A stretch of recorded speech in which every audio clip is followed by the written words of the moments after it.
again, guardsmen, and welcome to another Mordy and Glory video. In today's episode, I've got something a little bit different for you. I recently collaborated with another YouTuber called Northern Exile. I'll make sure a link to his channel is down in the description below. And we just had a really open and honest conversation about our experience in this hobby, being content creators, and generally around all things Games Workshop and Warhammer 40k. In fact, he is an ex-GW employee, and he's got some pretty crazy stories about his time there working for the company. And just before we dive into the video, I do want to say that I am looking to do lots more collaborations in the future. So if you are a content creator or you've got a particular favorite YouTuber that you'd like to see come on the Mordy and Glory channel and just have a bit of a conversation, then make sure you reach out to me using the email address down in the description below. It is mordianglorycollabs@gmail.com. And when I say a conversation, that's exactly what I mean. It's not an interview. It's nothing so formal and stuffy. It's just a couple of content creators sitting down, having a conversation for the first time, and just chatting away about everything from the hobby, Games Workshop, Warhammer, life, the universe, and everything. As you're about to see, it's the completely unedited, raw conversation, warts and all, between myself and Northern Exile. And if you want to get involved in a video like that, if that's something that interests you and you want to come on the channel for a chat, then make sure you reach out to that email address. But that's enough of an introduction. Let's crack on with the video and dive right into today's episode. 3, 2, 1. And I think we're live. Mr. Northern Exile, how are you doing? I'm okay, man. How are you? How are you? I'm going to click my intro off because I'm not a professional YouTuber. And let's keep going over. There we go. It's gone. Brilliant. Hello. I hate it when that happens. I've done this before. I've sat there for like 20 minutes, and all they can see is my name going up on the screen and off again. Oh, fair enough. Do you want to you say you want to redo it? No, it's fine. Oh, okay. All good. I wasn't sure if you were like, oh no, the Omnissiah has forsaken me. The technology has gone out. No. I roll with it. I roll with the punches. If anyone knows me from my channel, you know I'm too lazy to do other cuts. So Love it. Excellent. I screw it up and I keep going. Fucking thing sucks. We'll do it live. Yeah, exactly. Yeah. All right. So I guess I should probably explain a little bit about why we're doing this and who you are a little bit for the people that might be watching this over on my channel. Perfect, man, yeah. So we've recently I did a few videos on my channel, little story videos. There's time I made a girl cry, time a guy threatened me with a crossbow, and I realized that a lot of people enjoyed that kind of content. And then, obviously, the almighty YouTube algorithm, in its infinite wisdom, decided, oh, you've created this kind of stuff. You might want to watch this kind of stuff. And so it started suggesting some videos for this crazy guy called Northern Exile. I started watching some of your stuff, and it was all about hobby nightmares and some of the crazy stories that you've experienced yourself and other people have experienced in this thing we call Warhammer 40k. So that's what your channel's all about, right? So why don't you tell us a little bit about your channel and how you got into 40k? So how I got into 40k. So going all the way back, I started when I was in high school, generally with two really good friends, and we went in from there. The normal story, really. It gets really interesting when I joined Games Workshop. You were the chosen one! You were meant to destroy the Sith, not join them! That's when... Exactly, yeah. My friends had that conversation with me so many times. You're like, nobody moans about rules more than you. Why would you join Games Workshop? And my response was, it's better to fix the castle by pissing out than it is by pissing in it. And I didn't know how low on the rung I would be. Jesus. And when I found out, I was like, oh right, yeah, I'm gonna change fuck all from down here. Yeah. But no, it genuinely, I will say this to anybody watching now as a boilerplate disclaimer. Working with Games Workshop, if you can get a good manager and a good store to work for, it's the best job in the world. If you don't have rent to pay, if you're living at home, or you're living with your partner, oh no, or you're just going through life and you just want a bit of pocket money, it's the best job in the world.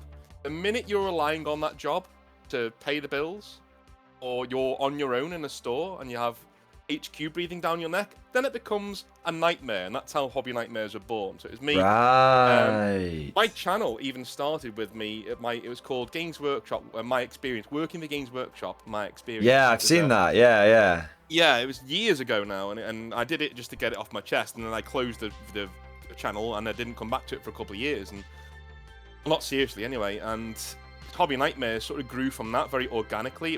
Originally it was me getting loads of Games Workshop stuff off my chest. I'd come off a really bad breakup in the States and come home, and I didn't know what to do with myself apart from teaching. So I'd come home and I'd ad-lib about my time at GW, and I'd get in touch with lots of friends who still work there or who have left, and they would remind me of little things that had happened since when I was there that I'd suppressed. Yeah, but it's crazy that because I remember watching your original video. And then it took me, it was when YouTube started suggesting, and I watched that years ago, and I think everyone watched that years ago. It's quite a famous video within the Warhammer community. It sort of definitely was one of the first, because back in the day, GW didn't do any of their own bloody publicity, so... No, I think that was at the very end of their silence period. Yeah. And it took me a moment or two when YouTube started suggesting me your stuff. And I started going on going on my binge, or when you find a YouTuber that you like, you binge all the content, right? And it took me I was like 3 or 4 videos deep, and I was like, I think I recognize this guy. yeah. And that's when I was like, right, we need to do a collab, because you definitely, I feel like we've got similar sort of mindset with similar sort of people. So I was like, let's reach out, let's do something here, and that should be cool. But sorry, man, I interrupted you a little bit there, but just. No, it's okay. What was this? What was it? Oh yeah. You can if it's complimentary, you can interrupt me all you like. I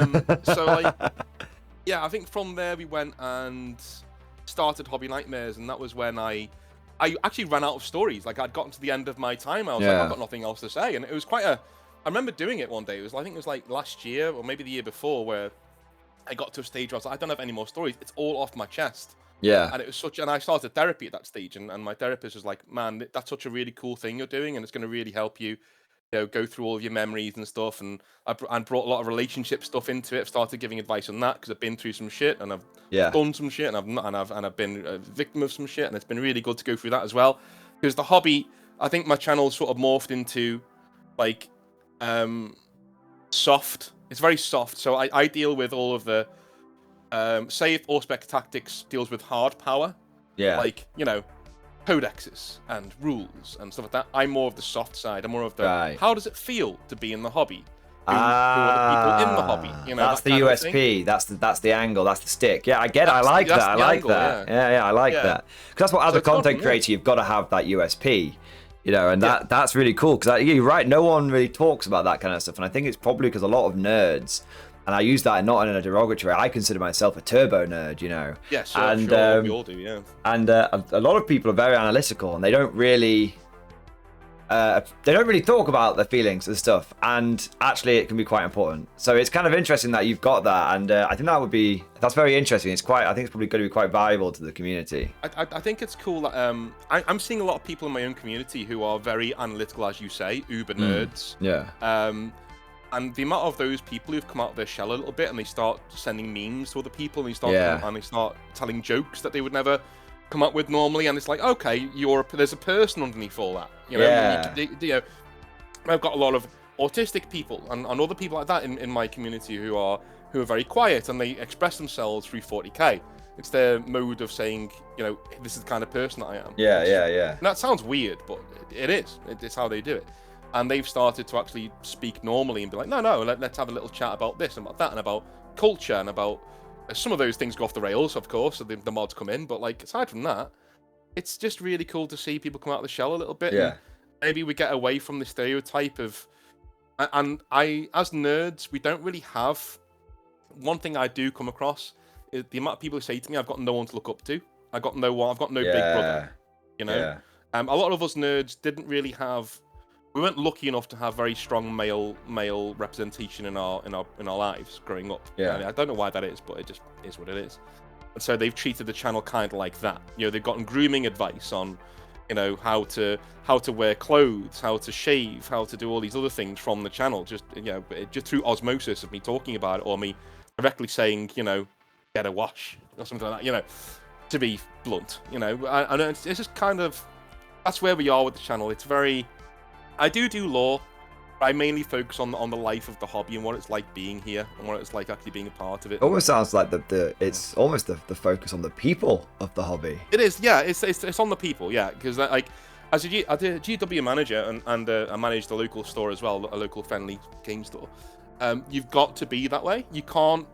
When I started working at Games Workshop, I would go in there with a very, oh man, you know, this unit's so overpowered and it's got all these cool things that can do and awesome.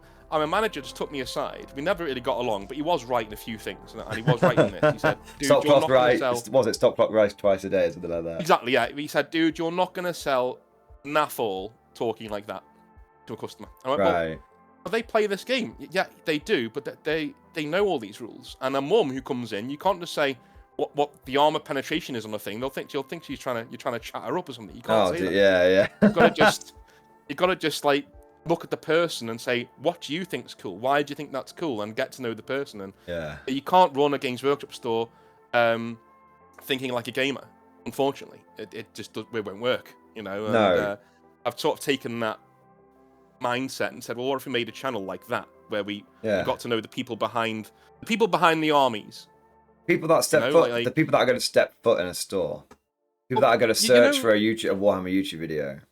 Exactly. I mean, you know all of the stereotypes about the tournament gamer. You know, he's a neckbeard. Naturally, sir. Being one, I embrace, yeah, exactly. I embody these stereotypes. Exactly. He's got a calculator there and all that.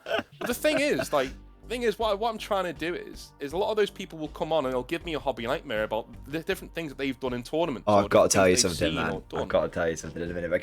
Yeah, please do. I'll finish this, but it's just getting to know the people behind that, so that other people go, oh, tournament players aren't all math hammering douches, or if they are, they're together over there and they're doing it over there. That's okay. Yeah. You know, I'm getting that kind of a feeling out there because we're all in this hobby together at the end of the day. And if we're not, then the hobby goes away. Yeah, Is what it is. Look at Wizards of the Coast. We don't want to be that. No. So let's be this. What are you going to say? That sounded like... I was just going to say, I'll just give you an example of one of the stereotypical tournament people that people have in their head when they hear about tournaments. My brother once, me and him and a couple of mates went to a team tournament where it's not a doubles or tournament or anything like that. You're all playing singles games, but how you do as a team determines if your team won that round and you go through to the next one, kind of thing, or who you're going to pair up next time. And my brother played against this guy, and my brother he's a good player, but he's not a meta player. So he will find an idea that he likes and he will make it work. And so he had this was before Dark Elder were any good, or maybe they'd just come off being like good in 9th edition and they were now on the downward slide. But anyway, and he had this full witch cult biker army. There wasn't a warrior in sight. There wasn't anything that didn't have witches related to it. Wasn't in sight. And he won a couple of games there, and then he played against this guy who was using the most utterly cutthroat Custodes list. And this guy, this is the new phenomenon, and I don't know if you've encountered this in your time. This is I think with 40k going a lot more competitive. I nicknamed it like a T-sport rather than esports, like a tabletop sport.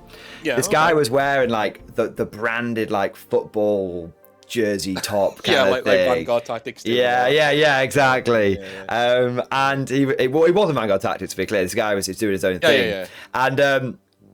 And after he beat my brother, he started like instantly like going into like, oh, you could have done this here, this here, this here. And he got a business card out with like his coaching service. Oh, no. I gave it to my brother, and my brother just looked at him and went, I've been playing this game for 30 years. Yeah. Oh, my God. To be fair, the comeback of that was going, yes, and you lost, so here's my card. Yeah, I mean, I suppose, yeah, but I think the point was that that is a horrible thing to do. It was just, but I was over it. My brother said it's the most cringe thing he's ever come across in 40k. In fact, you will get that, like, you do get them though. They are in the hobby. Those people are definitely here, and they don't give a shit. They seem to not have a cringe meter. I think people have got to, if they're trying to make a business out of something. You can't afford to. You've got to push, right? You got to push. It's a bit like. Exactly. But speaking of pushing, I suppose being one thing I think a lot of people would be interested to know about is being a GW manager. and pushing product. And I know you've watched my video on Dave the Dickhead, and I wonder if there was anything in there that whilst you were watching that video, you thought, "Oh my god, it's like it's like I'm back there." Do you know what I mean? Not with you personally, but with maybe other GW managers you've seen in the past. All right, so that video hit home so much is that I had to stop watching it 3/4 of the way through. Oh no! So I was literally just like, I can't do this anymore. Like I cannot listen to this because this has happened. What you said in that video was like the A1 version of Games Workshop douche. Like that was literally GW douche. Again, like the manager I worked for, I don't know what he's like now, but back then he was one of these people. He would upsell you, and he would literally dry hump you out the front door if he couldn't sell you anything. Yeah. And he wasn't like a Space Marine centric person, but he was a Space Wolf player. Just gonna put that out there. Oh dear. Put that out there. So like, he would literally, like, if you came in looking for one product, he would try and shove it down your throat. You need more than that. You know, you come in for like one fire team of Tau. I just want a Tau, you know, what are they called? Fire Warriors. Set of Fire Warriors. Well, you want this £50 set then? It used to be the £50 Star Collecting set. You want that instead? No, I just want this one box. Yeah, but if you get this, you get like a more in there. No, I want this one. We just do that all the time. Like the upselling would happen. He would look down on, if you didn't sell things or buy things in his store, pardon me, he would start to look down on you if you'd come in a few times and you hadn't bought anything. He would give you this look like down his nose. You'd look down his nose and like sneering sort of condescending. Yeah. And he would brown nose this shit. There was this. I'm gonna call them the Browns. They weren't the Browns. They were another name, but I'm not gonna dox them. Okay. He would brown nose the shit out of this particular family who were very rich. He would come in spenders. And he'd go, yeah, he'd be like, "Hello, the Browns, hello," and he'd go over there like, "Hello, how are you?" Blah, blah, blah. Like ignore everybody else in the store, and I'm just lick this dad's arse the entire time he was in there. And invariably he would spend several £100s on his kid, who was a smelly little fat boy who did Crimson Fists, like most Crimson Fist fans. Sorry, no. But like, no, I'm kidding. But like, no, dude. He was, if you've watched my content, you know that I am pretty unfiltered, so don't worry about it. It's all gravy, baby. Yeah. I have a series of shorts on my channel called "How to Get Cancelled." Well, there you go. It's for. Don't worry about it. Like as we said before we started, this is a conversation. The vibe is like just bros just chatting. That's it. So go for it, man. So like, with the GW managers, I guess that my one wasn't very good, and he wasn't very liked. There was complaints sent in about him. There was letters sent in about him, about his attitude, and he didn't like any of the gamers in the store. But was this by the people or by other staff members? By the actual customers, like by the people in the store. And but they didn't do anything because at the end of the day, he's making bang over buck because he was a very good seller. He was good at his job, and I'd never dispute that. He was just an arsehole of a human being. But I sort of, when I wanted to become a Games Workshop manager, I sort of looked at him and said, well, I want to know if I can do this job without being him. Yeah. You know, I want to know if I can do this job without being him. And in my interview, I said, look, I've worked for this guy, and they all went, whoa, in the interview. Like literally, all the recruitment team, like they both went, you work for him? Oh, geez. And I knew I was in.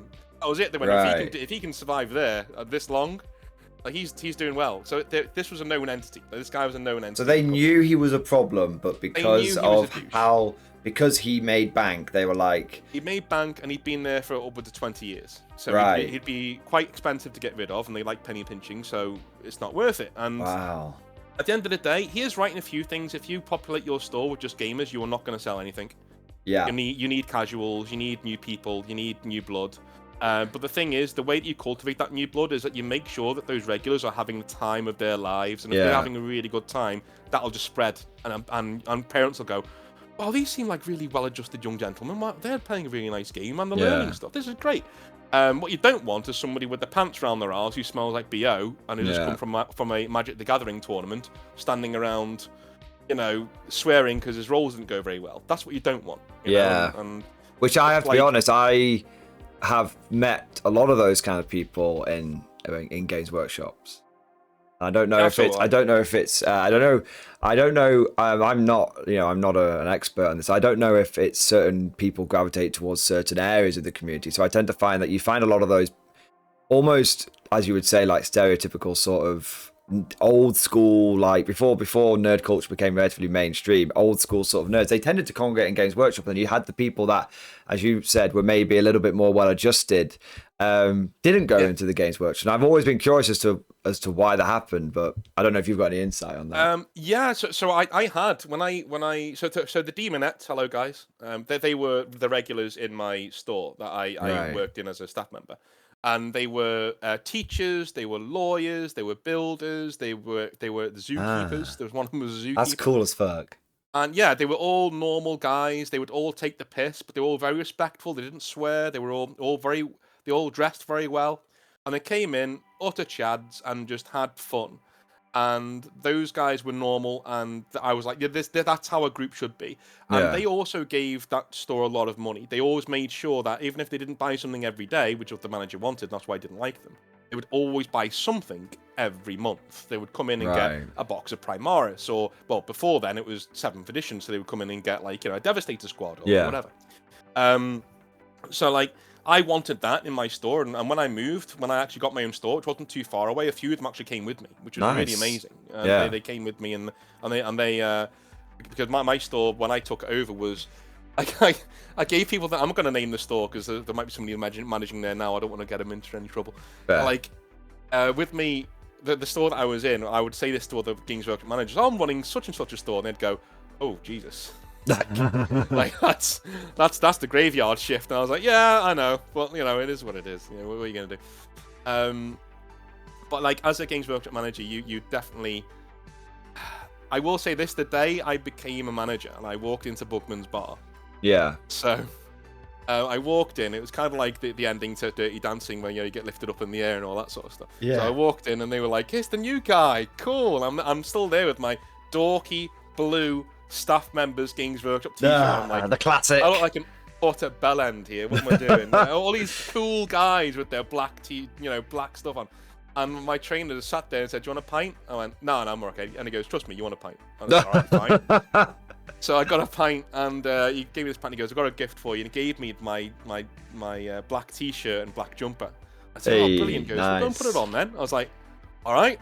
So I stood up and started to put it on. He goes, "No, go to the toilet and put it on." Oh, sorry. I walked in, put it on, came out, and I was like, "Fucking yeah, all right, I've made it. I'm here." Yeah.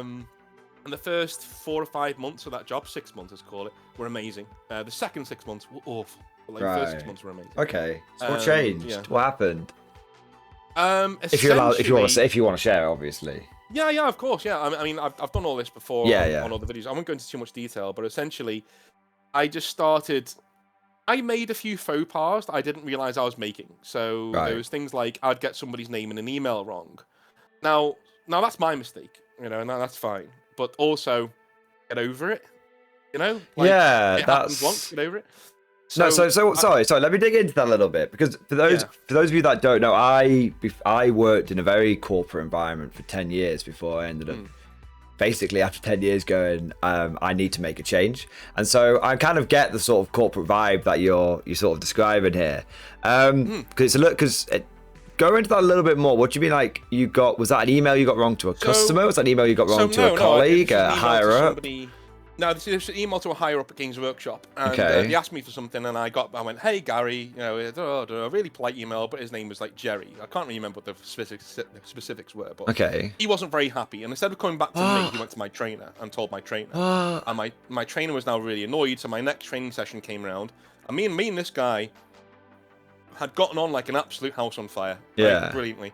And I got in there, he had this stern face, and he was like, "Listen, there's somebody at head office who's not very happy, blah, blah." And I was like, "I've been in this job for like 4 months. Like, can you guys not just leave me alone and not say that kind of stuff?" Because, like, you know what I mean? Imagine what kind of... That's heavy. What kind of day... I'm running a one-person store where I've got to have my energy levels up all day. I've got to open the store after this. And this happened 4 or 5 times where, like, I'd go to the training day, and no part of the email did they say that you needed any of your official stuff, because it was like there was a training seminar, but apart from that, it was like a get to meet you sort of a thing. Oh, I I mean, like, oh, well, how many corporate bullshit meetings and training seminars are out there? Every single one. You've got after you've been to the first two, you stop bringing your notepad and pen because you realise no one else is. Exactly. I mean, so I walked in and they were like, "Well, where are your Games Workshop duds?" And I was like, "Well, I didn't bring them, like, because it didn't say on the email that I needed to." And they acted like I just come in and shat on the desk. So they they then got me. I've worked in places like this. I'm feeling. I keep talking. I'm back there at my own place right now. I know exactly the kind of place you're describing. Horrible, isn't it? Yeah. So they went and got me a new T-shirt and came back, and it was all fine and dandy. And then wait. They got you. They didn't just say, next time wear your stuff. They went and got you a T-shirt. Like, you bet. They went to Warhammer World.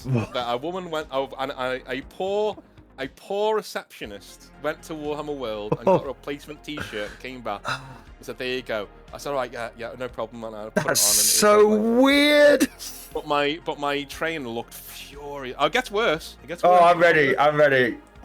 So a few months later, I went to another training seminar, this time in Leeds. I don't know why it was in Leeds, but it just is what it is. Yeah. So I went down there. We were in a travel lodge, as you do, because why would they put us up anywhere nicer than that? So we went down there, and everyone was in the bar. And I was like, right, I'm not getting caught out this time. I pressed my Games Workshop T-shirt. I looked at bee's knees, right? And I went in there. I was like, great, cool. I was like, nobody else is wearing the gear. That means I'm doing very well then. Good. So I stand by the bar, and then one of the main managers comes over and says, "Mate, you can't be seen here with a pint in your hand and the Games Workshop T-shirt." I was like, what? Oh, I just got reamed out. Okay, I'll go back to my room, and I sorted it out. I came back out, but I felt like a right dickhead. I was like, well, there we go again. And the worst one on the training stuff, I'm flying through these, but like the worst one was there was one actually in Nottingham. Okay. And my girlfriend at the time was doing a conference. She was teaching a conference in Nottingham at that stage. And I was like, oh, that's cool. So me and my other friend who ran Hemel Hempstead, Ryan. Hello, Ryan, if you're watching. He does watch your stuff. Oh, cool. So like he was at the bar and he doesn't drink that much, but he just had a bit of a breakup. So he was like, okay, I'm gonna get myself absolutely sloshed. All the bars free. Naturally, sir. Naturally, it's the way to do it. Let's get wankered. Yeah. We've done Push it down with Brown. Anyone who's watched Always Sunny with Philadelphia might get that reference. Stuff it down with Brown. Stuff it down with Brown. Anyway, carry on. So we're there, you're chugging away, and the bar is a public space, by the way. We've got our Games Workshop badges on, so we're getting free drinks, but the bar is a public space. Yeah. My girlfriend comes in, and at the time, if she's watching, Lee, hello, ex-girlfriend now. She's like stone cold hottie, half Irish, half Filipino. You know the rest, right? She walks in, looking like $1,000,000, fresh out. I'm gonna have to set this one to 18 plus if you keep describing. Yeah, I know. But she walks in, and I'm just like, yeah, that's my girl. Look at that. And she walks over, and we get talking, and we have a bit of a laugh, and we're gonna go out on the town. Like all three of us is gonna go have a few drinks, and we'll have a few drinks here, then we'll go out. And I've got a bit more training to do tomorrow morning, but then we can go home. So all the Games Workshop people start coming into the bar, milling around and having a bit of a laugh, and then my trainer pokes me in the shoulder, says, "A word, please." And I was like, what the fuck now? You're just like, oh, what is going on now? Like, oh, am I wearing fuck this the wrong guy. thing? You know it's coming. You don't know what it is, but you know it's coming. Exactly, I could sense it. I was like, I know they're gonna do something. So I walked over there, and he said quite loudly, pointing at my girlfriend, "What is she doing here?" Right. And I was like, she's giving a conference down the road and having a drink here, and then we're going to, I'm going out. He said, well, is she going to stay here? And I was like, dude, I don't know, and it's none of your fucking business, really. Do you know what I mean? Like, I don't know. Like, super weird. Maybe she's got her own hotel, but maybe, I don't know. I'm not telling you whether I'm going to stay in a room with my girlfriend or not. That's weird. Yeah. It's not happening. And he said, well, if she's going to stay here, you need to clear it with the hotel, because she's not really allowed to stay here, because we paid for all of the rooms, and shouldn't really be having drinks on your tab either. I went, she's not. She's paying for them. So anyway, thoroughly embarrassed. At this point, that's the moment where it broke for me, when I was like, yeah, I'm not going to work here anymore. I hate these people. I literally hated these people. That's it. I was like, I'm done. So I walked into the lobby, and I say to the main man, right? This is the head of retail of Games Workshop, and the hotel receptionist, laid out the situation, and they're looking at me like, what? And I said, so is she allowed to stay in my room? And they went, yeah, it's your room. Yeah, of course. Like, do you not know how hotels work? I was gonna say like, oh, you gotta clear with the hotel. The hotel's like, what? People staying here? We did not know this was the function of a hotel. We thought it was just a bar with these extra rooms. Oh my god. Exactly. So that was my last straw, and I was like, okay, I'm done. And I got dozens of tales from like, wow. But yeah, I'll save them for another time. But like, I've got a few from when I was actually a manager in the store, which got a lot of traction. They're just so funny. Like some of the people you meet were coming into your store, and it's like that Simpsons meme, you know, when they're in the police car and there's a guy going past with like rollerblades and three poodles, and they go, ha, ha, tell you what, they only come out at night. It's like, that's Games Workshop being a Games Workshop manager. Just a question, though. Just the dregs. Yeah, fair enough. But we'll come back around to that in a second. I'm really curious because, it's so. I want to drill down on this, the last couple of stories you said, and just sort of ask a couple of questions about it, because it's really it's genuinely like fascinating. Allow me to live vicariously through you, almost. Go ahead. Do you feel like there was a big disconnect then between, you've got the store managers who will say, for lack of a better term, sort of like frontline staff, maybe, you know, lower down on the hierarchy, and then you've got the upper management, like you said, the head of retail, and then you've got everyone in the between there, which seems to be actually causing the problems? Or would you say it's not quite that simple? It's a mixture, but middle managers in any job are the scum of the earth. But like, as far as I'm aware, like every job I've ever had, the middle management's been awful. They've been the ones in the way of everything. If you just let the people on the ground and the people who've actually earned their way to the top get on with it, job done. You know, and Games Workshop's no different really. Right. There were diamonds in there. There were like really cool people at all levels, and I would say Games Workshop, for the people I met, at least 70% of them were top notch, really good people, who you'd love to work for. But it's just a shame that, you know, a few bad cooks spoil the broth and all that. But in terms of sometimes, and us being nerds, we're all gonna know what this feels like. Sometimes you go into a group, right? You go into a clique of friends, and they just don't get you, right? They just don't gel with you. You've done nothing wrong. They've done nothing wrong. You just don't work together. That happened to me in high school. I've had it happen when I've been in a group and somebody else has come in and they haven't gelled. It just happens, right? Yeah. I fully think after therapy and after that's just what happened to me. And I'm not the first, and I'll not be the last. Like, there was a lot of other people there who left around about the same time I did, and who have spoken to me since, have been like, yeah, that's the exact feeling I got, is that we didn't quite match we were dudes, right? We were dudes. We'd go in there, we'd talk some shit, and if there was a hot MILF in there, we'd flirt with her, right? That's just what we do. Like, we're just normal dudes, but we happen to like Warhammer, and we run a Warhammer store. That's who we were. Whereas we weren't, like, for instance, I got shouted at once because somebody sent me an email saying, you know, oh yeah, sorry I didn't get back to you in time, you know, I had Nurgle's rot. I'm like, I just, when I saw him next, I was like, dude, like, I was taking the piss, like, laughing. I was like, dude, you're 37. Don't say shit like that on a corporate email. And he was like, oh, well, I'm just having a laugh. And I was, no, I'm kidding. I'm not being serious. Like, it's fine. You know, it's all good, man. But it's just funny. Like, but he was, people like that, I hesitate to say drink the Kool-Aid. Those are the people that were succeeding and were having all of the nods. Like, there'd be a few times when I'd say an idea, or Ryan would say an idea, or a guy who's called Paul, a really nice guy, who runs a store in the northeast. He would say an idea, and people would be like, "What? That's rubbish. No, don't say that." And then another guy who's a brown noser will say the exact same idea, worded slightly differently, and get a standing ovation. You know, it's like, "Oh, brilliant! That's a really good." Yeah, that would happen a lot in training and in other places where there were just certain people where they just didn't get us. They didn't like us. And since going to therapy, like, my therapist said something. His name's Ryan. He might watch. I don't know.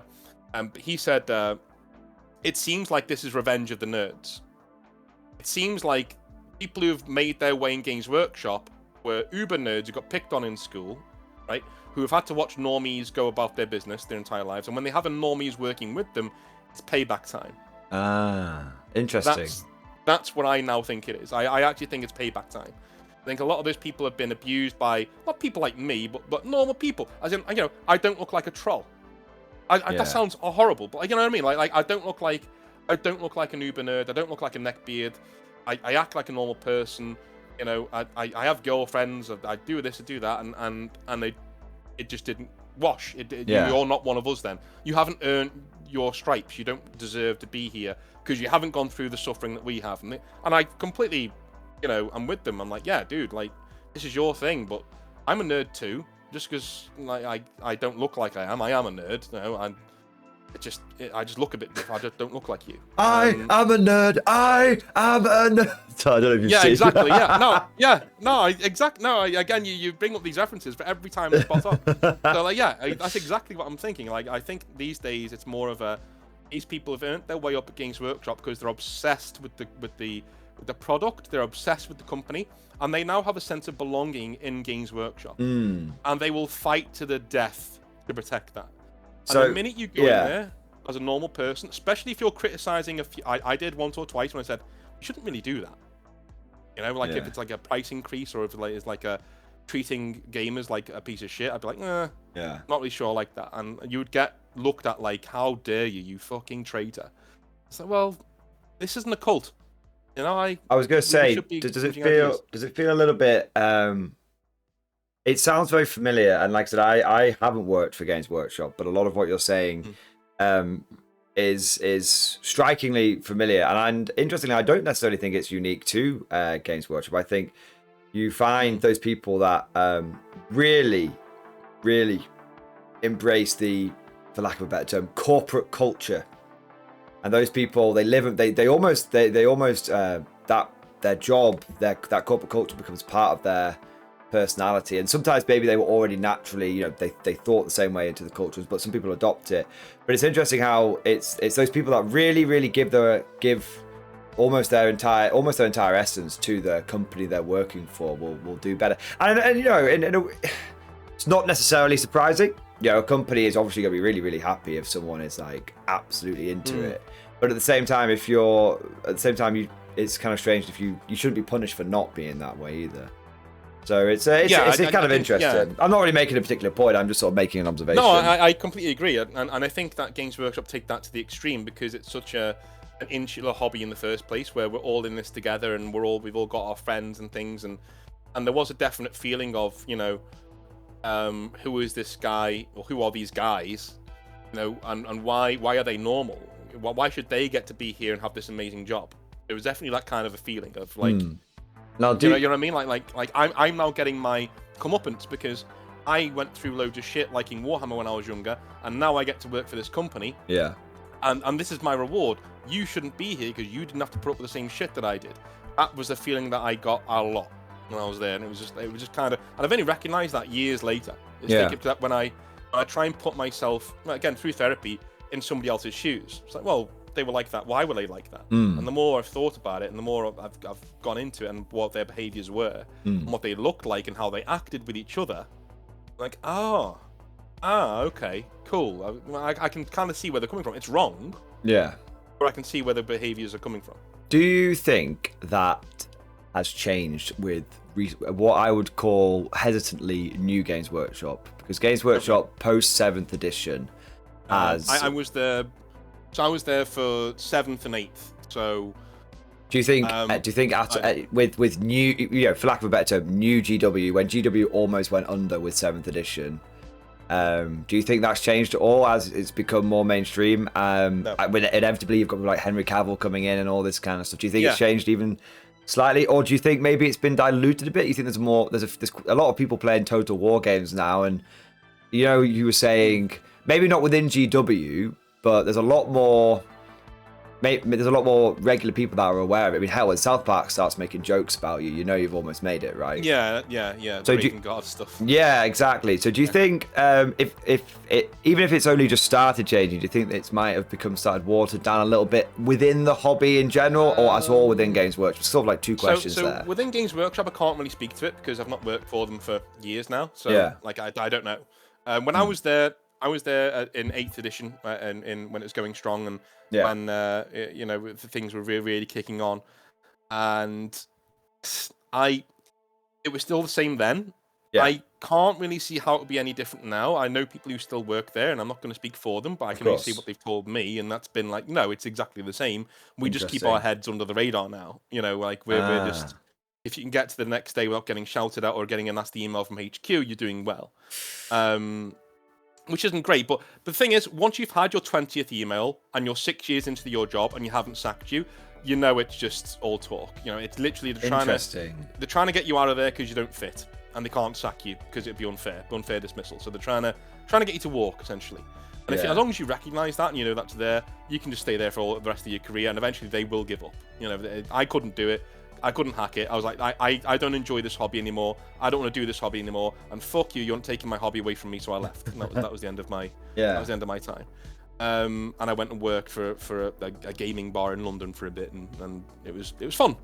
I mean, that doesn't sound like not your gaming bar thing. Obviously, that sounds pretty cool. I'll chase you from that in a second, but it doesn't sound like a great tactic. Just ignore the horrible emails that you get bombarded with. Yeah, I mean, not tactic, situation, I should say. Well, the other part of it is that the job itself is the best job in the world. It is. Like, if you can doing the store managing and the selling, if you can get the right team around you and the right people. Like, if you're a Games Workshop manager and you get the right person at HQ looking out for your interests, you're done.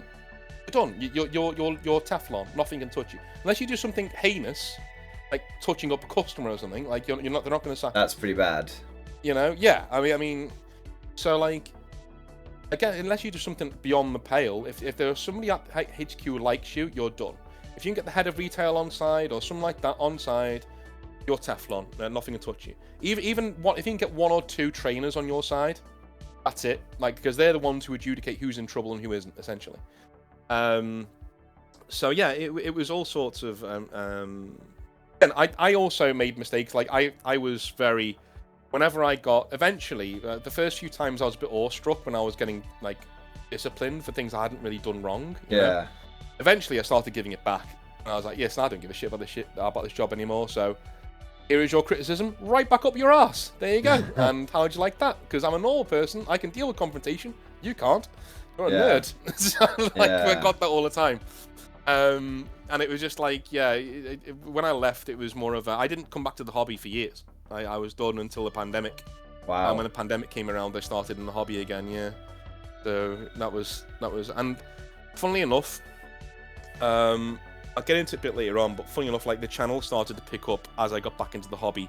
Yeah. And it's always what I wanted the channel to be, was something to do with the hobby. It's always what I wanted to do. I did general gaming and stuff, and I did writing advice and things. I'd taught it for a while, but I really wanted it to be about the hobby. And it was only when I had that really bad breakup in the US. It's weird when you go back on my analytics on YouTube. Yeah. The minute the breakup happens, and I haven't done any videos at this point, the minute the breakup happens, my numbers start to take off. And I don't know why. And I hadn't done anything.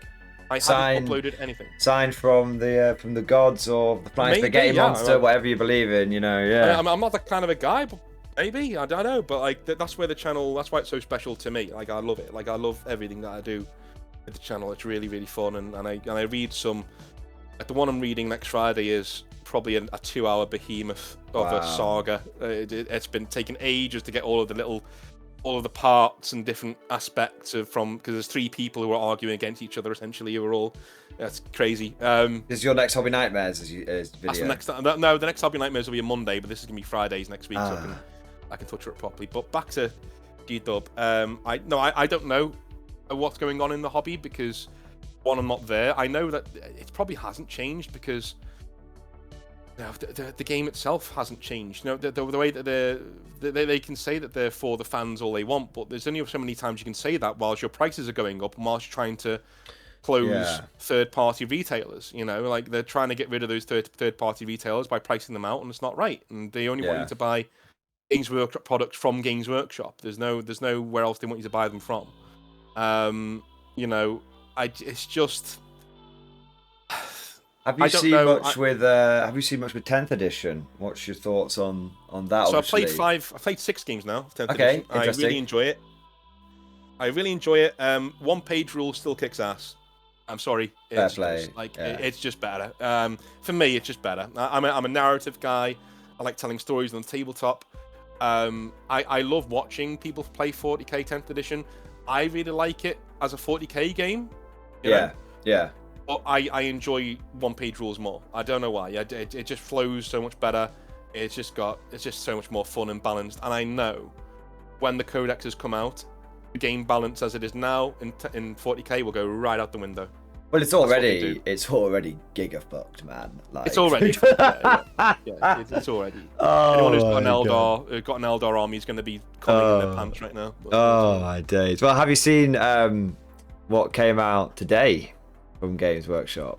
No, not yet. Oh, the king is dead. Long live the king is what I'm going to say. They have released their tournament guidance pack.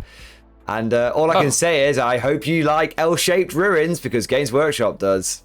Oh shit. It's all ruins. It's all mono, just like a monolithic style of terrain, and it looks really, really boring. I don't know. I 10th has been okay. Like I've won 3 and lost 3, but nice. 3 that I've lost have been absolute hammerings. But 2 by Eldar, funny enough. Interesting. Nice. Yeah, and I'm enjoying it, as I said, but I'm enjoying it as opposed to other 40k games. Like 7th edition was a fucking mess. Yeah, absolute mess. The formations were a cancer that should never come back to the hobby ever. They were horrible. I hated them. I even hated if you're you don't like 10 Riptides firing 4 times in one turn. You don't like 120 drones respawning every single turn. That's weird. Why wouldn't you like that? Your rules make it harder for me to sell the fucking game in your store. Your rules suck ass. They suck ass. No. And 7th was terrible. And I will die on that hill. I hated 7th. It was the accumulation of 3rd until 7th. Like all of the worst parts of every edition brought forward to the next one until we have the demon child that is 7th. And even then, 7th started off okay and then gradually became warped and horrible. 8th is the only one that's kind of stayed the course, but even then, the codexes just bloated the shit out of the game. We had codex creep throughout it, and it got ruined. The first 3 or 4 months of 8th were probably the best time in the past 10 to 15 years, in my opinion, of the hobby, because you had this new game, complete reset, and the Games Workshop couldn't fuck it up because they could only do indexes, Grand Alliance indexes, and they can't really put broken combinations in there. So they were just really balanced. And then the Imperial Guard Codex dropped, and everyone's balls went into their throat and thought, oh my god, here we go again. Don't know what you're talking about. There we were again. Yeah, exactly, Exactly. Well, we had a guy talking about, and he wore this like leather jacket, and he'd come in, and literally when that codex came out, he just walked in and just smiled at everyone, and everyone was just looking at him like, go fuck yourself. No one's playing you. It's one of those where people, like, Guard, every edition, get about 3 months of being utterly broken. And there's gonna be a lot of people watching my video now and be like, no, Morty, don't admit it, we're fine. But there's but then GW just comes in with the biggest nerf hammer ever and just kneecaps the faction. It's like, brilliant. 3 years back on the shelves, boys. But we had 3 months in, 3 years off. That's basically. So did you know in the studio, right? One of the only things I know about the studio is that similar people write codexes edition by edition, right? Yeah, people get given a codex, don't they? Yeah, you will have the Grey Knight dudes, you'll have the Imperial Guard dudes, and there are certain teams in there who are very partisan about the factions that they're writing. Like people like that. And as far as I'm aware, The Imperial Guard dudes and one girl are anoraks. Like, they are real big Imperial Guard fans. Good. And I think that's why whenever their codexes drop, they're just like, fuck Space Marines! And this is like this huge, you know... We are the Emperor's true fighters. Yeah, exactly, yeah, exactly, yeah. We don't need all that armor. Our armor is faith. They're just frothing at the mouth while they're typing the code. It's like Jane, you've been in capitals. Looks like you've been in capitals for a while now. It's like strength 10 large guns. It's okay. We need to calm you down now. Yeah, exactly. Yeah, and then you got the actual GW guys going. Yeah, we can't have you be better than Space Marine. Sorry, so we're gonna have to nerf all of this now. And I think it's happened again. I still suffer for it now as a Grey Knight player. I still suffer from it from Matt Wardism. Oh yeah. That happened in third. Was it third? I think it was Demon Hunters. Yeah, Demon Hunters in third, and then the infamous one was fifth with the was fifth, yeah. The plasma cipher. It's like, oh, plasma weapons don't affect. Exactly, It's like, oh, brilliant. I think we had like a phase bracelet bomb that one of the Inquisitors could take, where it was just literally like, see that Imperial Titan? Yeah, I'm gonna roll 4+. It's dead. Yeah, it's in my bomb now. It's like in the stasis bomb. I remember seeing in 5th edition. It was not uncommon to just see 15 Grey Knight Paladins and one character table entire. Yeah, just table entire armies, like battalions of guard, companies of Space Marines, and the Grey Knights might lose 3 or 4 guys. That was it. Yeah, good old 5th edition. Well, I think since 7th, like I always like when I walked into, it's in Durham actually. It was in Games Workshop Durham when I walked in at Select Uni, and I was like, what army am I gonna do? And I just saw the Grey Knights, and I was just like, I can't do them. There's too much Knight stuff. And I walked away, and I just noticed that I kept looking back. Yeah. Those beautiful silver boys, and I go, and I just broke. Went, oh, do you know what? Just give me some of them. Yeah. Give me some of them. And it's been, the love affair's been going strong ever since. Like I'll never leave them alone. They're brilliant, and they deserve true scale Marines. Fuck's sake, they deserve. No Primaris for you. No Primaris for you. Yeah, you're not. I know. Because you guys don't exist. They say that's not the point of the upsurge in their size, though. Like, yeah, they're slightly bigger, but like we're just making bigger Marines now. Even the Firstborn are a bit bigger than the old Firstborn. Yeah. So give us those. Yeah. Give us larger Firstborn. We've seen the Death Watch. The Death Watch Firstborn. They're they're like the proto Primaris. Yeah. Yeah, they're chunky.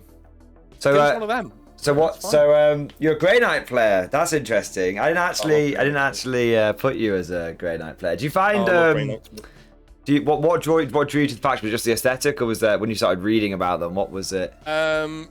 I mean, I knew they were a bit Mary Sue-ish.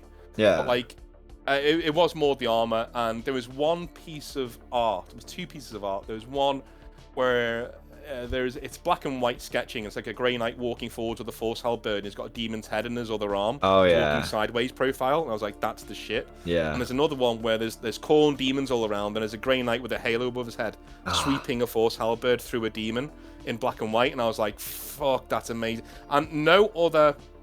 I wanted to do Marines. Yeah. I'd never done Marines before. I was an Eldar player back in the day. Mr. Glass Cannon in 6th edition.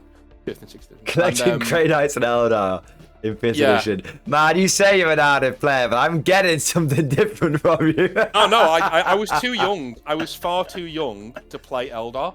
Oh, fair play. I was terrible. Like, I lost every game, and everyone was like really happy with me because they were like, "Oh, finally we get to beat Eldar because North's here, brilliant." So it was my fault. Like, I was terrible at playing Eldar, but I get it worse both ways because I was playing a broken army and not very well.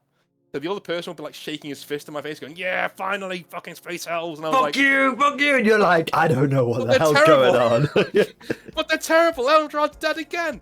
Like, I'd be going spare, but like I know I wanted Psychic, I wanted Space Marines. That left me pretty much with my own chapter to make one up: Thousand Suns or Grey Knights. And Thousand Suns look ridiculous. Sorry, Thousand Suns, like, you know, the headdresses. Come on.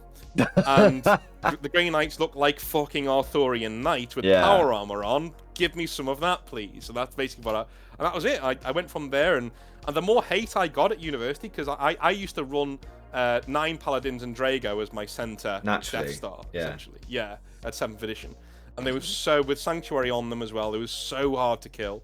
And but Drago is pretty much unkillable because you go down to a 2+ invulnerable save, with Sanctuary on. Back in the day, 2+3 rollable and vulnerable saves. Yeah, people think ninth is unbalanced. They ain't got a fucking clue. No. Like I got so much hate for that, but I was like, no, I love these models, and I've only got 20 of them. For God's sake, you've got a whole army of orcs. You can't beat me. That's your problem. But these days, though, they would beat me because obviously we have objectives more of a secondaries are more of a thing now, which is why that's the case. But yeah, that was my Grey Knight fetish. That's where it comes from, essentially. You know, and do you find it's interesting how I feel like the majority of people in 40k have a faction, and that's their love. But I feel like recently, with the rise of a lot more tournament play, I mean, you've got literally people who almost like WWE presenters, that's their full-time job. It's like, oh my god, the Eldar coming in with the steel chair and all this kind of stuff. Do you feel like with that we're seeing a lot more people that are not connecting to an individual army but are jumping around a little bit, or do you think it's not though? Do you think that's just within the competitive community? I think we are missing a little bit here, and that's that. I don't want this to become a tea sport, as you said. Yeah. Like, before that was a very good. That was a very good analogy. Patent pending on that. I'm trademarking that. Yeah. Saying. I mean, Games Workshop want that. They definitely want that. They definitely want that. They want a competitive scene, and I think competitive scenes should be there. But I think the reason why you start an army in 40k should be because you find that shit cool. Yeah. Right. That should be the first thing you do is. Like, say if you heard what I said there about Thousand Suns, you should be frothing at the mouth now. Yeah. Son of a bitch! Right, because if you like Thousand Suns, because you're like, those are my guys. I love their aesthetic. I love everything about them. That should be the reason why you get in, and then you say, cool, I want to go to a tournament with my Thousand Suns. You create a really good list, really strong list, and you go and you see how you place. Yeah. That should be the way to do it. Now, again. How pompous am I saying this is how you do a hobby? Because It's just it's your opinion. That's absolutely fine. Exactly. Yeah. It's just an opinion. But like, the competitive scene should be there. But the best competitive players I've come across, when I ask them why do they do Imperial Knights or why do they do Eldar, they don't say because they're broken as shit and I want to win. They say, or they don't give me some sort of breakdown of their rules. They go, I really love the samurai aesthetic of the aspect warriors, so I just went and they give me all these really cool examples of why they're into them. And I don't want to move away from that. And I think it is with certain tournament people right now. It is going from. I've even seen esports people migrating to 40k. It's weird. Yeah, I've seen a lot. I've seen a lot of like gaming channels, like gaming review channels, are now dipping their toe into 40k. Yeah, I know Angry Joe's doing it now. He's big into it, and it won't be long for he's on the competitive scene. And when he does that, he's putting together his own team and all sorts. That's crazy. So it's great. Like don't get me wrong. Like, play the game and be competitive, but like remember, the magic of the hobby isn't your +2 to your invulnerable save. The magic of the hobby is, that shit's cool. I really want one of them. Yeah. And you go and buy it, and then you go, right, I've got this thing now. I've got this like these Imperial Guardsmen, I've got this, Carcassion unit or whatever, and you're like, this is cool, and I've done it my own way, I painted it my own way, and now I'm going to take it to a tournament and see, I'm going to play with the big boys. That should be the feeling of a tournament, playing with the big boys. You're like, okay, right, we're going to go see if my army's any good, and it might not be, but that doesn't matter. I'm only here because it's cool, and you see, you even lose most of the bitterness of losing because you're there because your models are cool. You're not there because your rules are any good or you're any good as a player. You're there because you have fun. That's an interesting point you make there. It's something not something I had considered until we were just like chatting. But the typical you sort of said at the beginning, like the typical hobby journey. You got in with some friends, you played a bit, your army got bigger, you found the faction you loved, you started building up, and then you developed a list that you loved, and then you took it to tournaments. And that is a typical hobby journey. Firstly, you get in with your friends. Then you get into that little bit of an arms race with your friends. One of your friends inevitably goes and plays at a store somewhere, gets his ass handed to him and learns something. That gets the arms race going even further. Some people end up not liking that, they drop out, but the people that stay end up really getting into the hobby. And inevitably, you sign up to that local tournament and you get your asses absolutely thrashed, and either you love it and that gets you the tournament bug, or you hate it and you decide either I'm not going to play 40k anymore, or you stick to narrative. But that is I would say the long beard journey, people that have gotten to it traditionally. But do you think there's people now which are getting into it because like, I'm going to start at the tournament, I'm getting into it for the tournaments, I don't give a shit about the narrative? I think that's exactly what's happening. I think that's exactly what's happening. Like even in my own Discord and other groups that I'm part of, like there is a shift in the hobby now of people saying, well, what's good, what's in the meta, what are you running? I hate that saying. What are you running? I'm not running anything. Like I love Grey Knights. I just think they're neat. I just think they're cool. Like, and yeah, I've got a stonking list because I'm at a tournament, but I don't give a shit. Like it's fine. I mean, but again, yeah, as you said, like it is the long beard way of doing it. But I think there are people now who are saying, yeah, like I'm running this and I'm doing this, and I have friends now who got their armies off eBay, half painted. They don't bother putting any more paint on them, and they take them to events, and that's it. And they get exactly the units that are in the current meta. And when their current meta is no longer them, they sell them on again.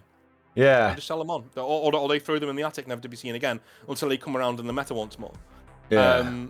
And that's a shame. And that's why I think like the gaming side of the hobby is at least... But I think the painting side's the biggest. Yes. If you look at painting side, I agree. I think if you look at my metric for judging what's the biggest part of the hobby is who are the biggest YouTube channels out there. And by far the biggest channels are hobbyists. Anyone listening right now, you want to get big, you want to become a YouTube full-time content creator, be good at painting and make videos about it because you'll do it overnight. And if you're female and also hot, you are definitely going to make it big as a Warhammer person. On YouTube, I'm telling you right now. I know that's a controversial thing to say, but it's true. Like we've all got eyes, all right? Don't sue me. Like it is what it is. Like next up on Twitter, Northern Exile cancelled. It's fine. You can't cancel me. I'm Teflon. People have tried. Like I say some shit. Like when I'm doing these hobby nightmares, sometimes something will just jump out my mouth and I'll go, ooh, I'm not re-recording it. Fuck it, and I'll just leave it in, and away we go. It's all right. They can dredge it up 5 years later when I've made it big. Exactly. Well, yeah. Again, I think if that ever happens, it'll just be like one of them. Well, I never thought I'd get here. And if you're not afraid to lose it, I said this out of Circle the other day, right? Well, he was saying. I do you know what I got a nick. It's very much a banterous nickname for. I've never chatted to him, but I call him the Outer Salt Mine. He's very salty. He'll love that. He'll love that. He'll be like, yeah, that's me, bitch. But I do watch your stuff. I just nicknamed him the Outer Salt. It's only, but I say, literally, that's just between me and my friends. I call him the Outer Salt Mine. I tell you what though, like when I'm in the mood to just be like, when they've done something that annoys me, I'll know we'll do a video on it, and I'll be like, yes. I'll click on it, and I'll just be like, yeah, get him. And it's just really funny. And yeah, but he said to me the other day, like, I was like, yeah, I got a bit of a bad response to one of my videos. It was like, oh, it sucks. And he goes like, well, why'd you care? And I was like, well, it's easy for you not to care because you're built not to care. Because like your income, say for you, Mordian, right? Your income's now your YouTube channel. If your YouTube channel gets doxxed by some rabid person who doesn't like what you've said, but you're not getting paid this month. That's it, right? Whereas what Outer Circle's done, he's got a really good job, he's got a really good career, and he comes on and gives his opinion about Warhammer. And in a way, that makes him even more trustworthy than us, I guess, because he doesn't need to give us good opinions to get money or anything like that. He doesn't care. He just goes, no, I'll just say it. So I said, yeah, it's easier for you to stand up to that because you don't give a shit. You don't need YouTube. But if I lost YouTube, that's about 25% of my monthly income gone. Yeah. If you lost it, that's 100% of your monthly income gone. You're full time. You're doing really well. I'd have to start selling the feet pictures for real. Exactly. Yeah. I do that recreationally. I don't know about you. My OnlyFans is free. Yeah, I pay people to be on mine.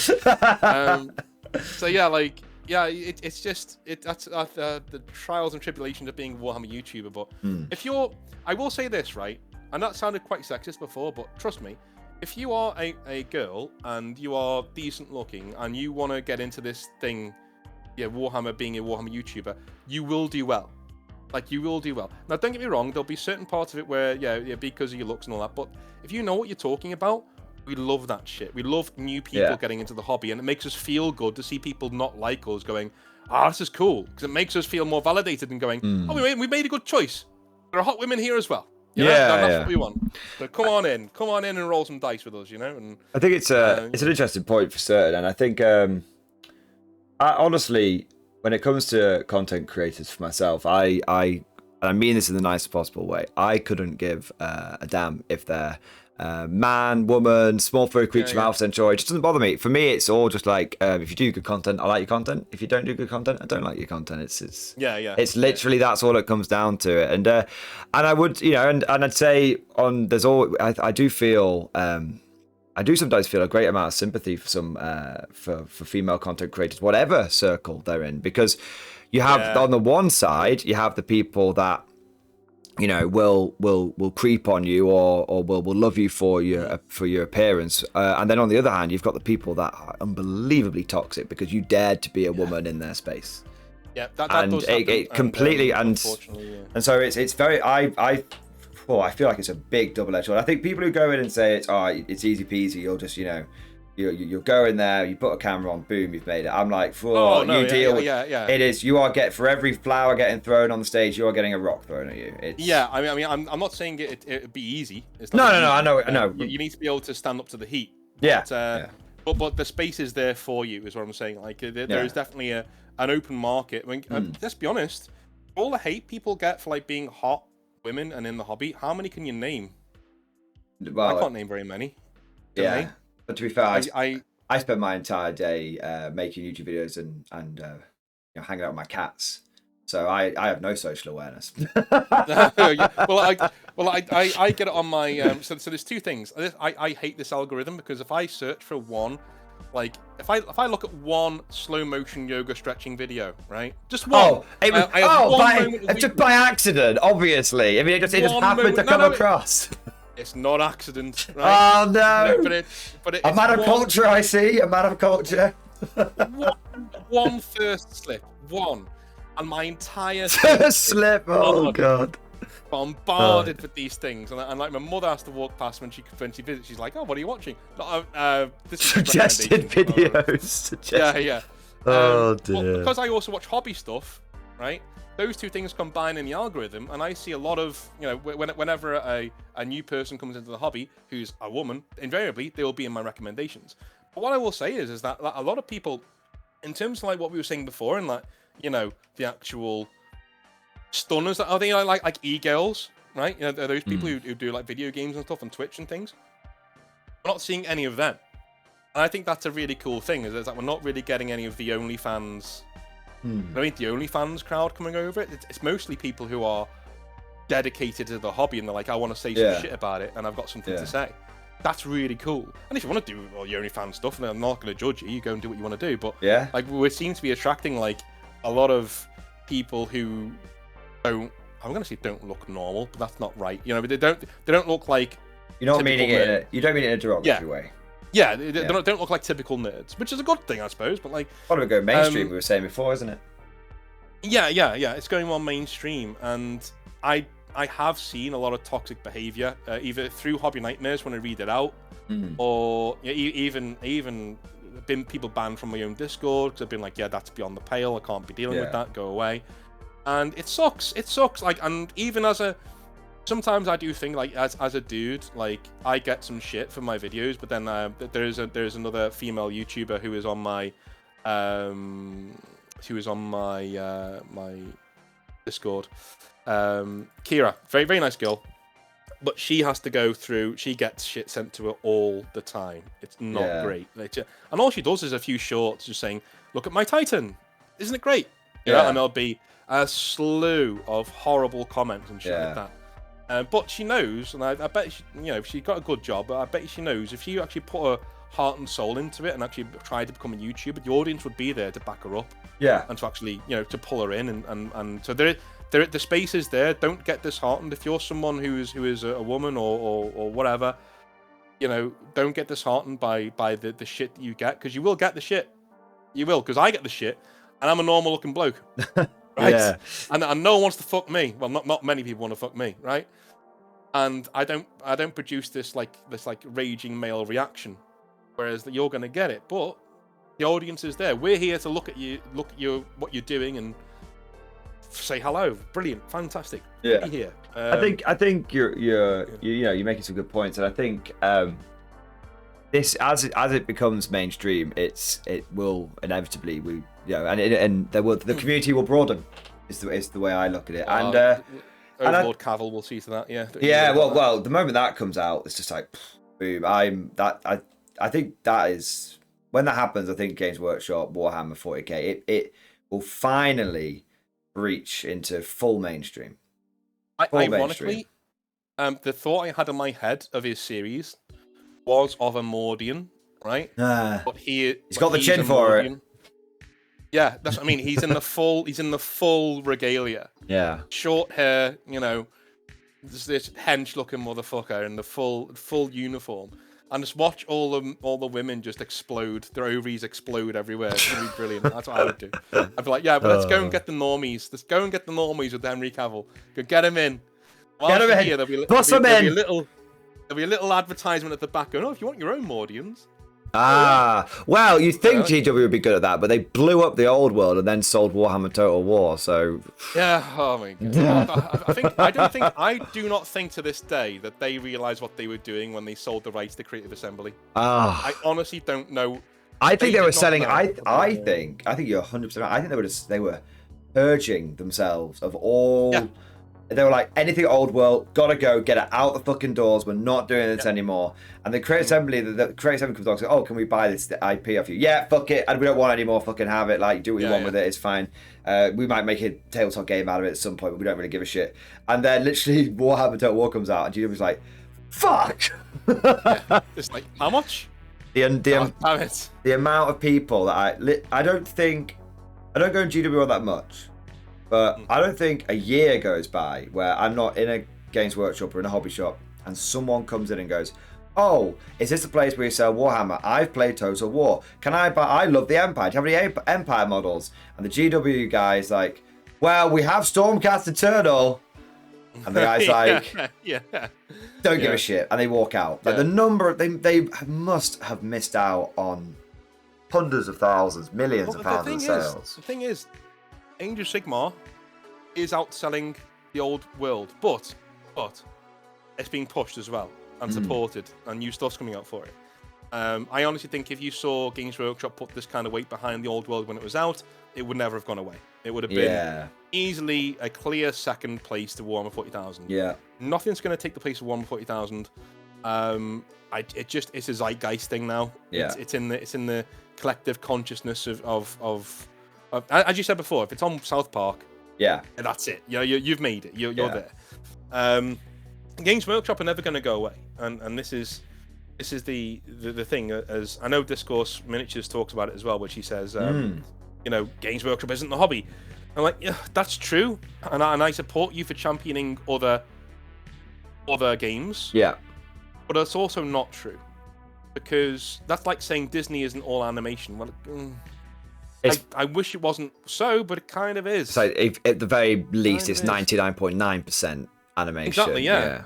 At the very least, it kind of... And they're the biggest one, by the way, with Wizards of the Coast also in the room as well. Yeah. And they're still the biggest. Yeah. Wizards of the Coast tried once to take Games Workshop on a retail front, and Games Workshop, when I was there, they would still bring it up. They would still laugh and bring it up, saying these guys tried and they failed to do their own stores. Yeah. Because we offered them advice, they didn't take it. And look where they are now. They now have no stores, and they're just an online-only company. Go fuck them. Yeah. And and if anyone tells you from Games Workshop that they don't see anyone else's competition, lies. Yeah. Lies. They despise Wizards of the Coast. And they really don't like Blizzard. They really don't like Blizzard. Ah, interesting. Yeah. Warcraft is Warhammer. They couldn't get the Warhammer license. Yeah, of course. And then I do like the flex that Warlord Games did. And Warlord Games is tiny in comparison to GW, but Warlord Games recently moved their HQ to opposite Games Workshop HQ in Nottingham. Is that Rick Priestley's lot? Yeah. They literally moved their HQ with their big sign outside it to be like opposite GW, and it's just like every single day GW people have to look at that fucking sign when they go in. Brilliant. And it's like, you're gonna move anywhere in Nottingham, Rick. Where you going? I think I'm going home. I mean, I think like whenever I was there outside, whenever I'd make a journey to Warhammer World, you would realize how lucky you are the first few times you're there, because you get everything for free. Essentially, you get to go see all the exhibits for free. Yeah. And you get to, do intro games, or you get to go on Twitch and stuff. And I do appear on Twitch, by the way. I appear on Warhammer TV when I was doing my walk. Oh, really? Interesting. This is like way back in the day. So I appear there. They're doing like a thing in the corner. This is just when it was starting up, and you can see like my body and my chin as I'm shaking people's hands. Like, oh yes, this is North. I'm like, hello. Yeah. I'll fuck off, shall I? All right, bye. Let's go. And that's like that's my claim to fame. But yeah, like it's a not one other thing I wanted to touch on, and I don't think I'm not sure whether you have anyone else on, but if you do get any other X Games Workshop people on, okay, ask them what they think about the company since they've left, and if they're allowed to say anything, because the amount of people that have left. And also, like, I'm not saying anything bad about these people because I want to keep staying in my good graces just in case. And that's fine. It's a business decision. I think things would only change a little bit more if people say, that's not right, and I didn't like being treated like that, and I didn't like that happening either. Yeah. I know Duncan Rhodes probably has some stories. That guy. Yeah. You know that guy's got some stories. He's got some things up his sleeve. And he was a cool guy, don't get me wrong, and he would let him get away with a lot. Like, I seem to remember him smashing the shit out of an art case when I was there with the sledgehammer, which was quite funny. Nice. But like, it's there will be other people out there who have things to say. It's just that I was a small rung on the ladder, and they don't give a shit about me, so they're not going to sue me. So I didn't give a shit. I just started talking. I suppose it's also one of those where a lot of people, when they leave a business, they're like, they don't want to burn any bridges because there's the chance that if they leave, they might have to go back cap in hand, and and whilst it's very easy to be like, why would you ever go back to where you left? Well, real world responsibilities sometimes push you, and if you left on good terms and they were and the company was sad to see you go, then you can, even if you end up having to kind of eat humble pie, you can go back. I personally haven't ever done that, and I've always felt like once you've ended your chapter with a company or with a business, it's kind of like that's it. But I do, I feel like if I worked for Games Workshop, I would be similar in my post relationship, my sort of post working relationship with them, like you, where I'd just be like, well, I don't like taking steps backwards, so I'd be like, suck my dick, GW. I think somebody said to me, like, I ain't worth shit. Sue me. I dare you. I double dare you, motherfucker.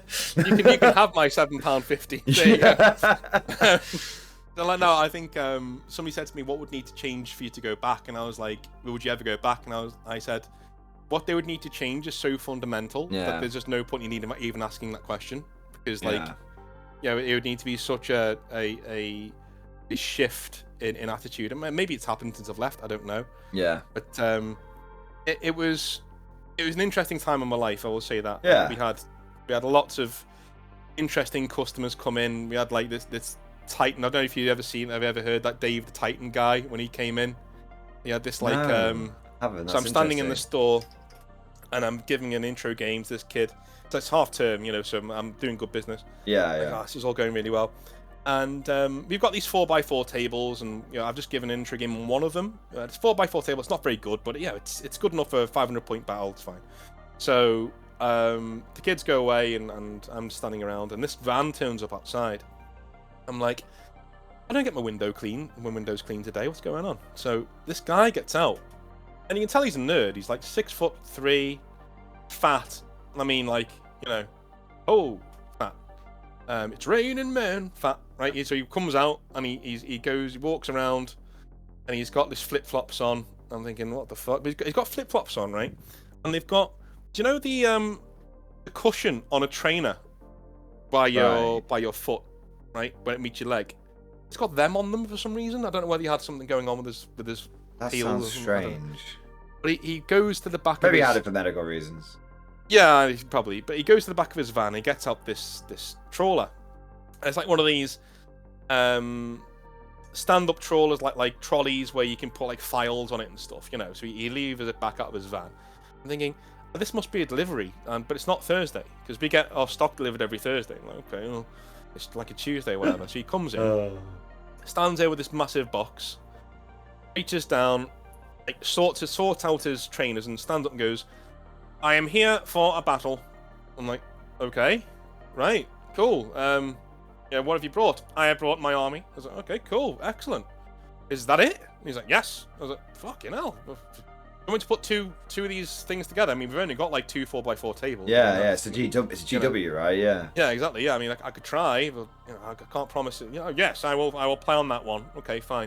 So he wheels this thing, and you can hear the whole store's gone quiet, and you can just hear the squeaking of the wheel as he rolls it over to the table. And I said, well, who wants a game? And one of the kids on half term, who just got into Tau in a big way, he's like, yes, Tau, yes. He's like, yes, I'll play him, because Tau are quite strong at 8th edition. So he's like, yes, I'll play him. Cool. Gets his 1,000 point gun line out, sticks his gun line down, and it's out, and he says, well, do you want to roll off to deploy? And he goes, no, I'll let you deploy first. And he's like, oh, okay. Is that how it works? Okay. Yeah, I mean, the kid deploys first, and out of this guy's box, a Titan appears. Like, an actual Imperial Titan appears. Now, this is not going to end well. And this is also not a Forge-World bought Imperial Titan. I know because of the fucking seams, right? I'm like, this is not. Did you classic UW? Right? Did you get your weighing scales out and I wasn't having it. I wasn't having it. Don't turn up to my store and try and play with a Titan on a 4x4 fucking table against a child. Against a child. I'm not expecting to call you. So I go over and he puts this thing on the table, and I'm like, he's not going to put that on the table, is he? And in disbelief, I'm thinking he's going to do that, and he does it. And I'm like, okay. So I go over and I say, look, man, and what's your name? Oh, Dave. Dave. Oh, Dave. Nice to meet you, Dave. You know, why is it always Dave? I know, yeah, it's always Dave. I said, yeah, mate, you can't play with that. Why not? It's a legal model. Well, number one, like, it's not. Number one, it's not a Games Workshop model. Yes, it is. No, it's not. Would you have a proof of purchase? No, I don't bring it wherever I go. Fair enough, you got me on that one. But I can tell you it's not an actual thing. So I can see all the fucking 3D printed lines on it. So this is not a Games Workshop product. Yeah. I know what it looks like. You know, I've had them in here before to show things off, but they never get played in here. Why? Because we're on a 4x4 table. You absolute smooth brain, right? And I'm not letting you play against this kid. It's just not happening. And anyway, he stomps off. So he has to go through the indignity of taking this child-sized model and putting it back in his box. Christ. And he wheels it back out. And of course, silence. You can hear the squeaking of the wheel as it goes back out again, back to his van. I've got 3 days off after this, so I'm like, okay, we're having a really good day. And my name appears on a Warhammer group on Facebook. No. And when I say Warhammer group, I mean the big one, the biggest one. Right? Or like Warhammer 40k Facebook, whatever it is. Yeah, so it's this guy saying, this man wouldn't let me play with my Titan in his store, and he's giving it all that. And of course, all the other neckbeards saying, well, shame this guy. And I was like, no, I'll do it myself. So I went in there and said, listen, yes, hello, Games Workshop manager here. This is what happened, right?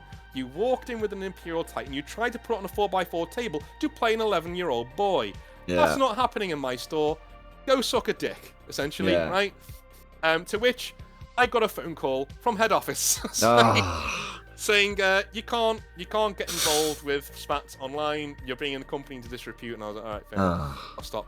And my trainer was like, yeah, just ignore it, dude. These people just go away on their own eventually. Yeah. And that was so we got people like that all the time. Yeah. I mean, there are worse ones than that.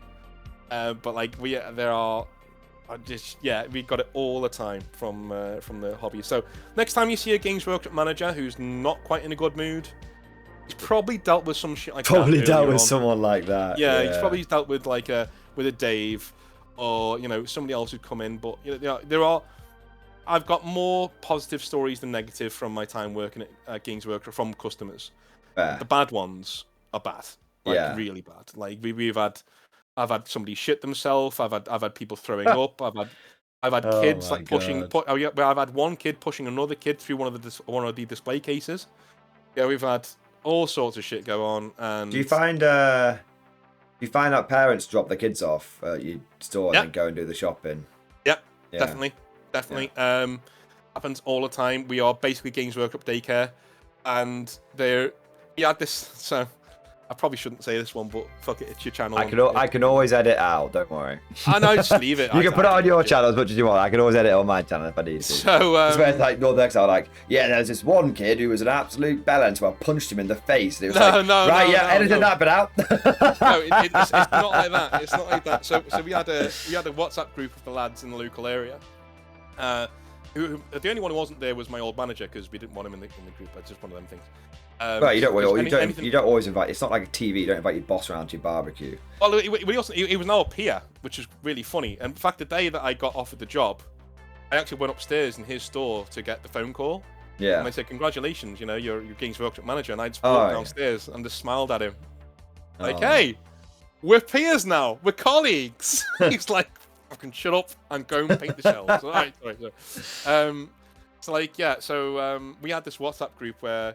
It was known as Games Workshop Crash because we hated it. We hated the mums. Yeah. But if the mum was hot enough, we put up with it because it means we got to see her more than once a day. That's terrible, but we had still said it. And we were like, yeah, devious bastard. Yeah. Yeah. We were just like, yeah. Was she hot? Yeah. All right. Well, she can get away with it then, I suppose. There was like a few of them where we were just like. Every time she comes in, like, here's a pre-starter army. Yeah. Here's it for your kid. There you go. I mean, we had it with but there was one who would come in, and she was hot, but it was like she was a bit chavvy. Shall we explain that for our transatlantic cousins?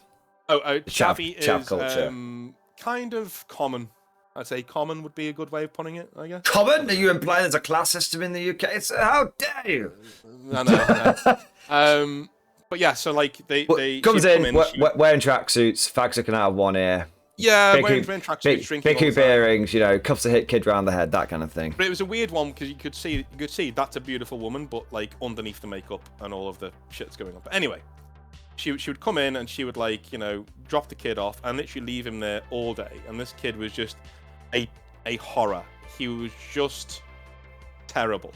And it got to the stage where I was like, listen, I don't mind him being here, but he can't pick stuff off the display case. He can't do this. He can't do that. And she said, well, that's what you do, isn't it? And I was like, no. No, I sell these things. Models. See, on the back of it, it says here, it says it's not a toy. Right? Like, they can't be picked up and thrown around. I said, well, it's for children, though. And I just turn around, and we got the Veterans Night going on, so we got, like, an entire Royal Navy crew just standing around. I'm like, no, it's not. Yeah. Like, you're here by our, you know, acquiescence. You're not here because, you should be here. If you're below 16 and you're in the hobby, you're here because the older lads are saying you're cool and you can be here. That's the hobby's for, you know, if you ask any Games Workshop employee, they will tell you the hobby's for adults, not for kids. Well, I mean, you read any even any of the Black Library novels will. Exactly. Even, you know, ones relatively tame as Gaunt's Ghosts, which I've seen as just basically military novels in space, aren't they? The opening book has got a scene with all drums made out of skin and shit, hasn't it? So well, it's not... says to me, that argument goes out the window when I say, oh yeah, do you mean like that blood orgy scene from Fulgrim, that one? Yeah, totally kid friendly, yeah. Totally for kids, awesome. Man. Yeah. You know, like, yeah, so yeah, we would get that all the time. It would happen all the time. We would get like parents dropping them off, and we'd have people with dads were the worst. Ironically, mums weren't that bad. It was the dads. Yeah, the dads were terrible. It isn't just because you're a lecturer. It's not just because you're not a lecherous bastard, is it? And you were like, dad's not interested in you. Where's the mum? No, well, I'm a lecherous bastard. But like, no, it wasn't because of that. Like, it was more like, you know, the mum's working, right? Whereas the dad's like, I'm going for a pint. You go and look at those models for a bit, and hopefully you don't get molested. Bye. And then they'd be gone. And luckily, because I ran a good Games Workshop, and most Games Workshops are good. In fact, looking after kids, ironically, we don't do favors to ourselves because we're so good at it. Yeah. Like, we're so good at keeping them safe and making sure that everybody in the store's doing okay. Yeah. In terms of safety, not in annoyance, that's a whole other thing, but like in being safe and being secure. Yeah. I would put my kid in a Games Workshop like that. You know what I mean? If I had to, in a pinch, if I had to be like, listen, I've got to go take my mother to the hospital because she's got a heart attack. Yeah. Can you just hold on to him for half an hour? That would be the store I go into to do it. Don't get me wrong, but it doesn't mean you should do it all the time. Yeah. You know, because that's not what I say. It's not what they do, right? Yeah. And it was annoying. But push comes to shove, difficult situation, or just you need somewhere to just dump them for half an hour. It's, you know, because Out of any store on the high street, that's the one you would pick. That's quite exactly. It's quite a big compliment. Yeah, I mean, don't get me wrong. There are some weirdos in there, and I encountered one or two of them when I was around. We got one of them actually taken away by the police when I was there, which is a bit of a Grim moment. Yeah. He wasn't doing anything much. It was more like, he just touched somebody inappropriately in the past, and that kid then turned up to the store and was like, and this is what I will say about my ex-manager. He handled that like a fucking boss. Like he literally went, right, okay, get this guy in the back room and keep him there while I call the police. He can't leave. He's not leaving the store. Yeah. And that was it. We called the police, and that got sorted out. And that's how seriously they take it. They literally, they know what their reputation is like, but they also know that Games Workshop are a hobby that has that kind of a smell around it. Like, this is where those guys hang out, right? Well, anywhere with children, right? Yeah, well, yeah, but this is where, with all a bunch of nerds, people already think we're weird. We don't want to give them any more reason to think. Right. You know what I mean? So, like, the Games Workshop are totally on top of keeping people like that safe, and they've moved that to the LGBTQ people now as well, which is great. Now they've got like a good space to go into and have fun and get involved in the hobby. It's just unfortunate that we do tend to attract, and people know from my arguments and my own channel, I'm not some bleeding heart person. Right? If you're a dickhead, I'll tell you. But the hobby is an inclusive place, and it is a place where everyone should feel like they can come in and have a go. Yeah. Throw some dice. So even though we have had arguments today where we've said, look, the game probably should be this way. If you're the other way, fucking have at it, dude. You're not doing me any. I'm not bending my garments because of how you play the game. No problem. You can go for it. That's how it should be anyway, and I hope that's how it goes going forwards, to be honest with you, in the hobby. Yeah, absolutely. 100%. Okay, well, we've covered quite a lot, to be honest. We've talked about quite a lot. It's been quite good. I don't know if there's anything. I've been asking you a lot of questions. Is there anything you want to chuck back my way? I know you were a little pressed for time when we started, so I thought I'd just check in with you now before we. Yeah, I mean, I've already sent a text saying I'm a bit late, but I'm enjoying it, so I wanted to just have a little chat. Mainly to do with the background of being a Warhammer YouTuber, because you've done this for longer than I have. At least I think you have, anyway. I think you definitely I did. I started YouTube, but not Warhammer YouTube. I started YouTube about 10, 11 years ago. But it was it was playing video. It was playing video games and stuff. And I started. I just did it just during uni, just to I'm a student. I got a lot of free time. And then I started doing Warhammer YouTube. End of 7th edition. So what, about 5, probably longer, 6, 7 years now. But I've only done it full time the last 12 months. So would you have so your content is very, I would say. And anyone who watches my stuff, because this will be up today on my channel, anyone watches my stuff, if you don't like the way that I do rules, because, how do I put this? Fucking shit. If you don't like the way that I do it, go and watch Mordian, because it really is literally, the Hobby Nightmare stuff is there, but in a lot less quantity, and the rule stuff takes the place of all my Hobby Nightmare stuff, essentially. It's really, really good. Really, I just like guard. Also guard.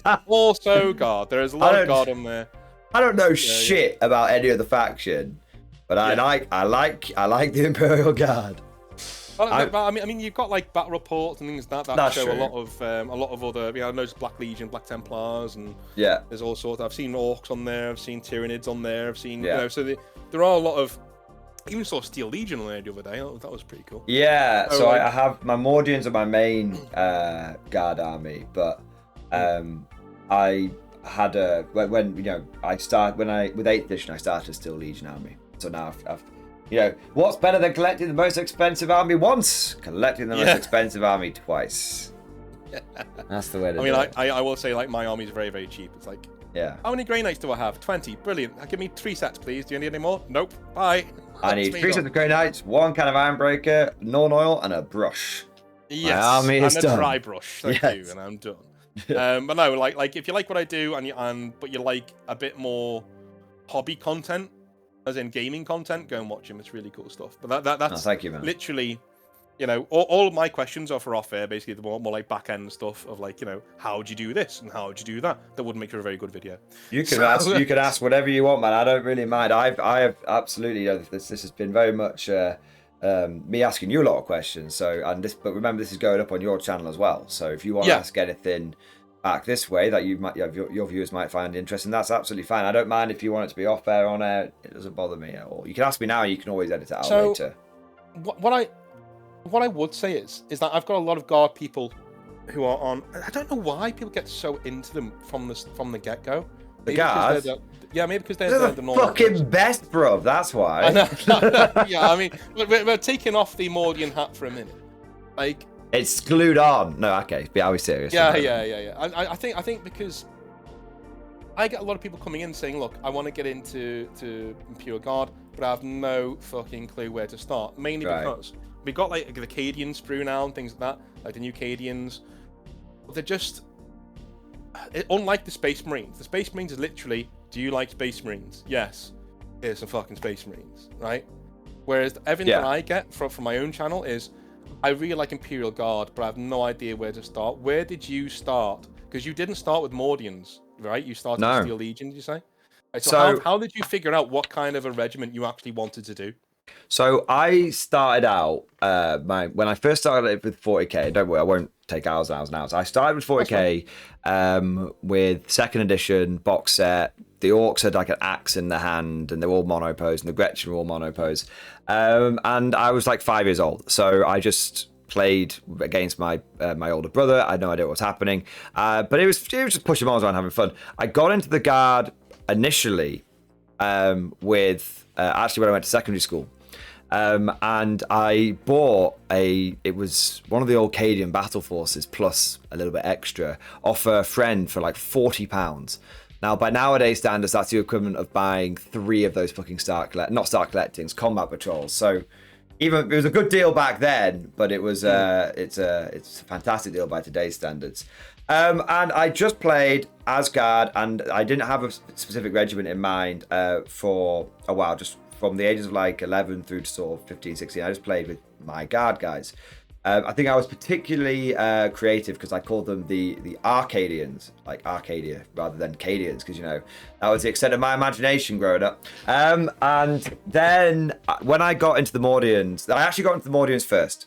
I saw some Steel Legion. I had some Steel Legion models. There was a funny local game store that used to sell secondhand models, and I saw some. He had like loads of Steel Legion, and I just, for a good price, and I bought those. But that didn't get into being a Steel Legion player. I just saw Guard for a good deal.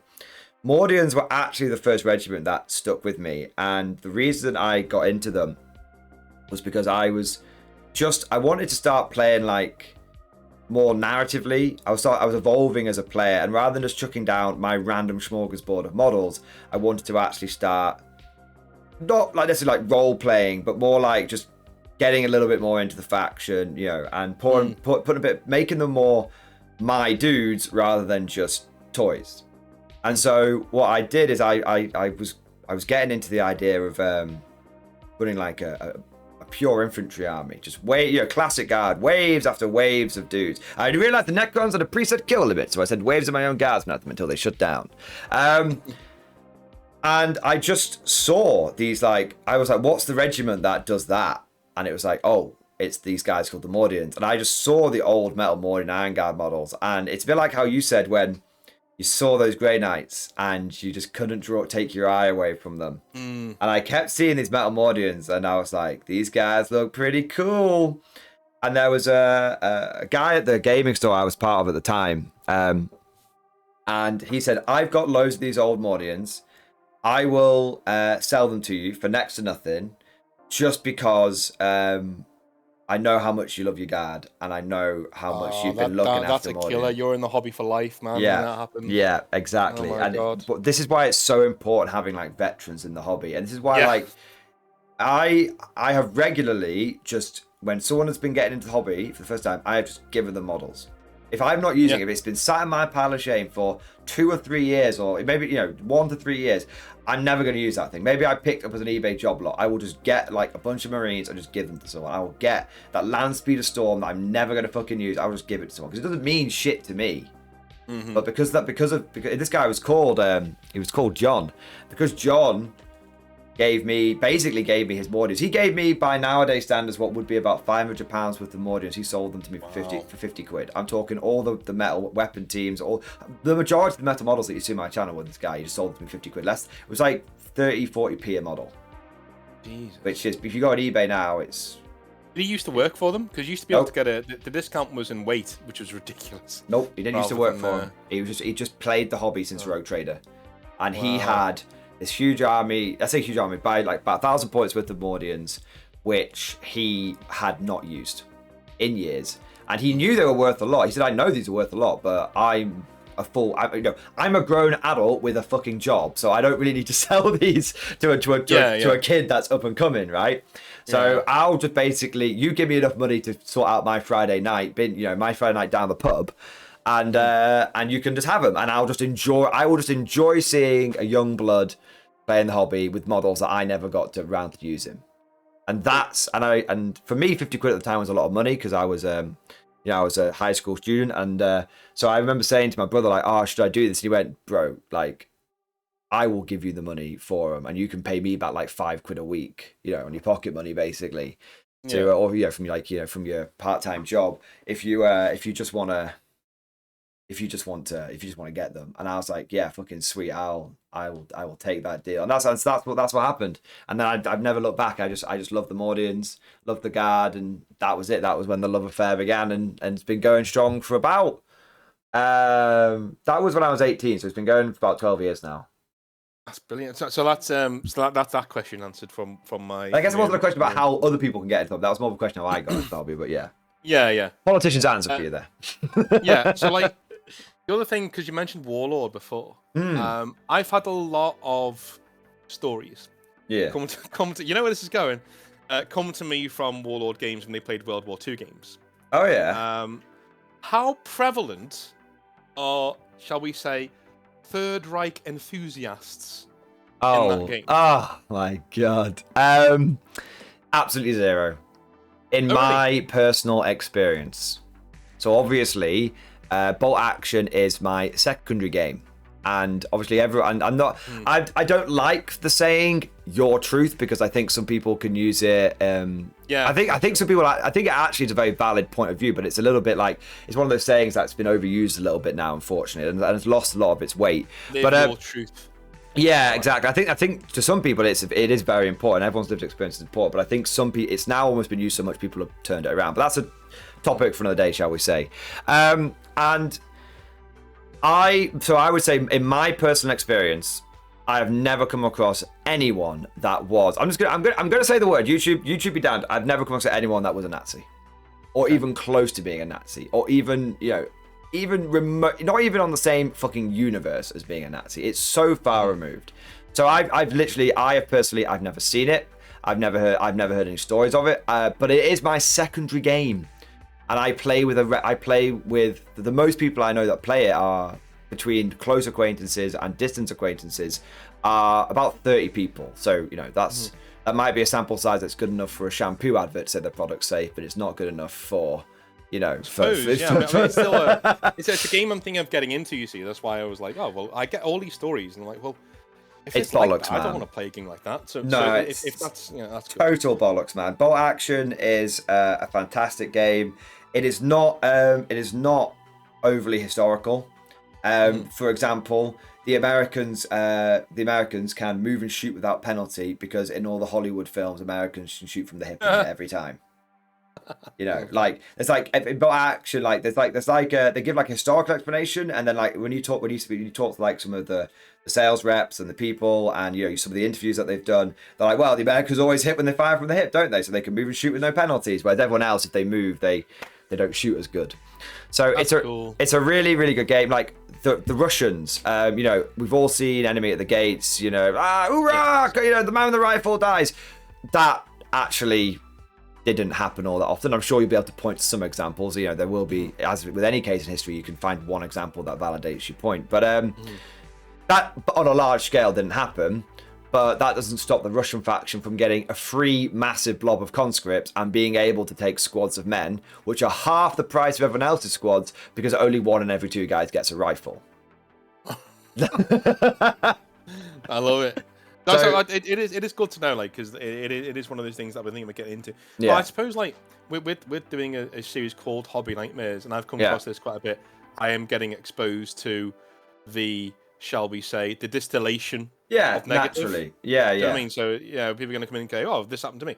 And it just so happens like most of the ones I get from Bolt Action are people going, yeah, I came across this kind of guy who wrote things about Jews on the front of his tanks, and it wasn't very fun. Oh, shit, okay. Like, I'm very sorry you went through that. If I can tell you now, it doesn't matter what. I mean, I play a little bit of everything. So I played a little bit. I main 40k, but I played a bit of action. I played a bit of BattleTech. I played a bit of Lord of the Rings. I've played. I've done a bit of D&D. I've done what the fucking games have I gone to recently? All sorts of little bits and bobs. A bit of Blood Red Skies recently. All sorts of historical, sci-fi, the whole 9 yards. And in any game group I've ever been part of, if anyone like that, if someone took their Aeronautical Imperialis models and started painting that kind of stuff on them, if someone took their Lord of the Rings models and started giving the orcs banners with a certain angry windmill symbol on it, it doesn't matter what gaming group you're in. My experience is you go in there and you start doing that shit, and people turn around and go, get the fuck out. Yeah, just don't play them. Just walk away. Like, yeah, I'm picking up my models, not playing them. Because that was my advice in that story, and that one I got as well was like, yeah, don't tolerate that. Don't start playing a game with that person. You're then acquiescing to that behaviour. Like you're literally saying this is okay, and you're allowed to be here. You're not allowed to be here. Go fuck off. I have run Bolt Action events, just little small ones. I've run about 5 or 6 between 10 and 30 people events. And I've never had anyone like that turn up, whether they're friends that are buying tickets to help me out or people that are randoms. You know what? The most common person that turns up? Ex-service. I had a guy. There's a regular guy that comes to all of my events who is an ex-para. He's an elderly gentleman, and he has a perfectly. He has using sort of a 40k term, a very lore accurate para army, and he just plays paras, and that's all he gives a shit about, because he was in the paras, and that's the kind of person that turns up. If anyone like that turned up at my event and was like, anyone the opposite, that should say, like the angry windmill enthusiast turned up, I would be like, just get out. I don't give a shit if you pay a ticket, and no, I'm not giving you a refund. Just fuck off. Yeah. I quite like the angry windmill enthusiast. That's really funny. I'm stealing that one. I've stolen it. Stolen it somewhere from the internet. Yeah. That's what I had. Like literally those 2 things I really wanted to bury into and get into. Fair play. I would highly encourage you to get into Bolt Action, man. I mean, you're already someone that's outside of the GW bubble, but anyone who's listening to this right now, if you think paying £30 for 10 infantry is reasonable, you are being blinded by the lies of the Jedi. You need to. I've seen even on composite games, and like I was like, I'm thinking about getting into Hail Caesar because I'm an ancient historian. Cool. And they're like, yeah, you're gonna get a lot more bang for your buck with them than you are. You get like an entire army, like 75 quid, done. There you go, fine. Oh, it's insane. You go like, I say this to a lot of people with like Bolt Action. It's not like 40k where you might be £400 deep before you find out I really actually just don't like this game. I've tried playing it, and I'm just not getting it. Everyone's telling me it's great. You buy a Bolt Action army, you can buy a starter army if it's for someone like I think it's the US Airborne or the British Paras for £50. You might have to scavenge around the internet to find a decent 20% discount or something, but it's 50 quid. It's almost half the price of a combat patrol from GW, and that 50 quid army is the equivalent of getting 2,000 points in Games Workshop. It's a full army. Even that, so I just did it on there. I went and looked at Hail Caesar. So the starter set for Hail Caesar on Composite Games is 50 quid. Right? Yeah. Or at least on the internet, it's 50 quid. On the same website, Chaos Space Marines Vashtor the Arcaphane, 48 quid. Yeah. It's one model. So it's like, Is it? Yeah. It's not even a big model. It's just a normal average size model, but 50 quid. Don't get me wrong, the quality is different. Well, I'm not saying it's the same quality, it's not. But you can get an entire army of one thing and one model in another, and you can have a really. That's why I've moved into one-page rules, because I'm just like, I'm weaning myself away. I love 10th edition. Don't get me wrong; it's good, it plays well. I'm not drained after I've played it, but it's still 40k, and there are certain aspects to 40k that I just don't like. Yeah, you know, stratagems being one, and moving away from that, there's always a gotcha, and every it was stratagems. Then 8th, we got away from that for a little bit. Then the codexes came out, and they were a gotcha in themselves. Yeah, we've got the stratagems coming out, and then we're going to get both stratagems and god, right? So with one-page rules, it's just like just get your fucking models and play. Yeah, and have fun. Well, that's and there is a game there. There's a game there, and it functions and it works. And people are like there's only finite model. There's only finite rules. Yes, but like. There's rules within rules. There are ways to make really powerful combinations, and you just have fun. There's no, you know. So I'm actually weaning myself away from Games Workshop at the moment. Dude, every single person that I either online. So Warlord Games probably owes me like a fucking sticker or something, like a well done, you know, because I must have got at least that I know of directly 100 people into bot action at this point. And every single one of them who I've either played across table or I've just said, like, look, just go and play a game. So if your mate is offering you a game, just go and play it. It's like they'll be like, oh, I don't want to give up my whole day to play. Dude, it'll take you 2 hours. Like, you can pop in on your lunch break if your boss isn't watching too closely and fucking have a game about action. Do you know what I mean? And every single one of those people has come back and they've either they've chatted to me in the Discord or on the stream, or they're just in real life, and they've just been like, oh my God, once I was blind, now I can see. Like it's eye-opening. The game is quicker, the game is more fun, it's so simple. You can learn it in about 10 minutes, but just because you can learn it in 10 minutes doesn't mean that you know the whole thing in 10 minutes. You just know the fundamentals of the game. When's the last time you could teach someone a game of 40k in 10 minutes? I mean, this is the thing, right? And I'd say this when I was working there. I had to dumb down the rules for certain players. Not because you're stupid, but because I don't have the time. Like I can't. Even if all we would play with was the starter box set. Yeah. Even with the starter box set, I'd be like, look, we can play a few games here. It's fine. But I'd always need to dumb down the rules, and it'd be like literally like I do one-page rules in my head as we went. Yeah. And that was just challenging to do when you're trying to be entertaining and make sure someone's having a good time. If I've got to do that for your game, it's not a very good game. Yeah. At least it's not very well written.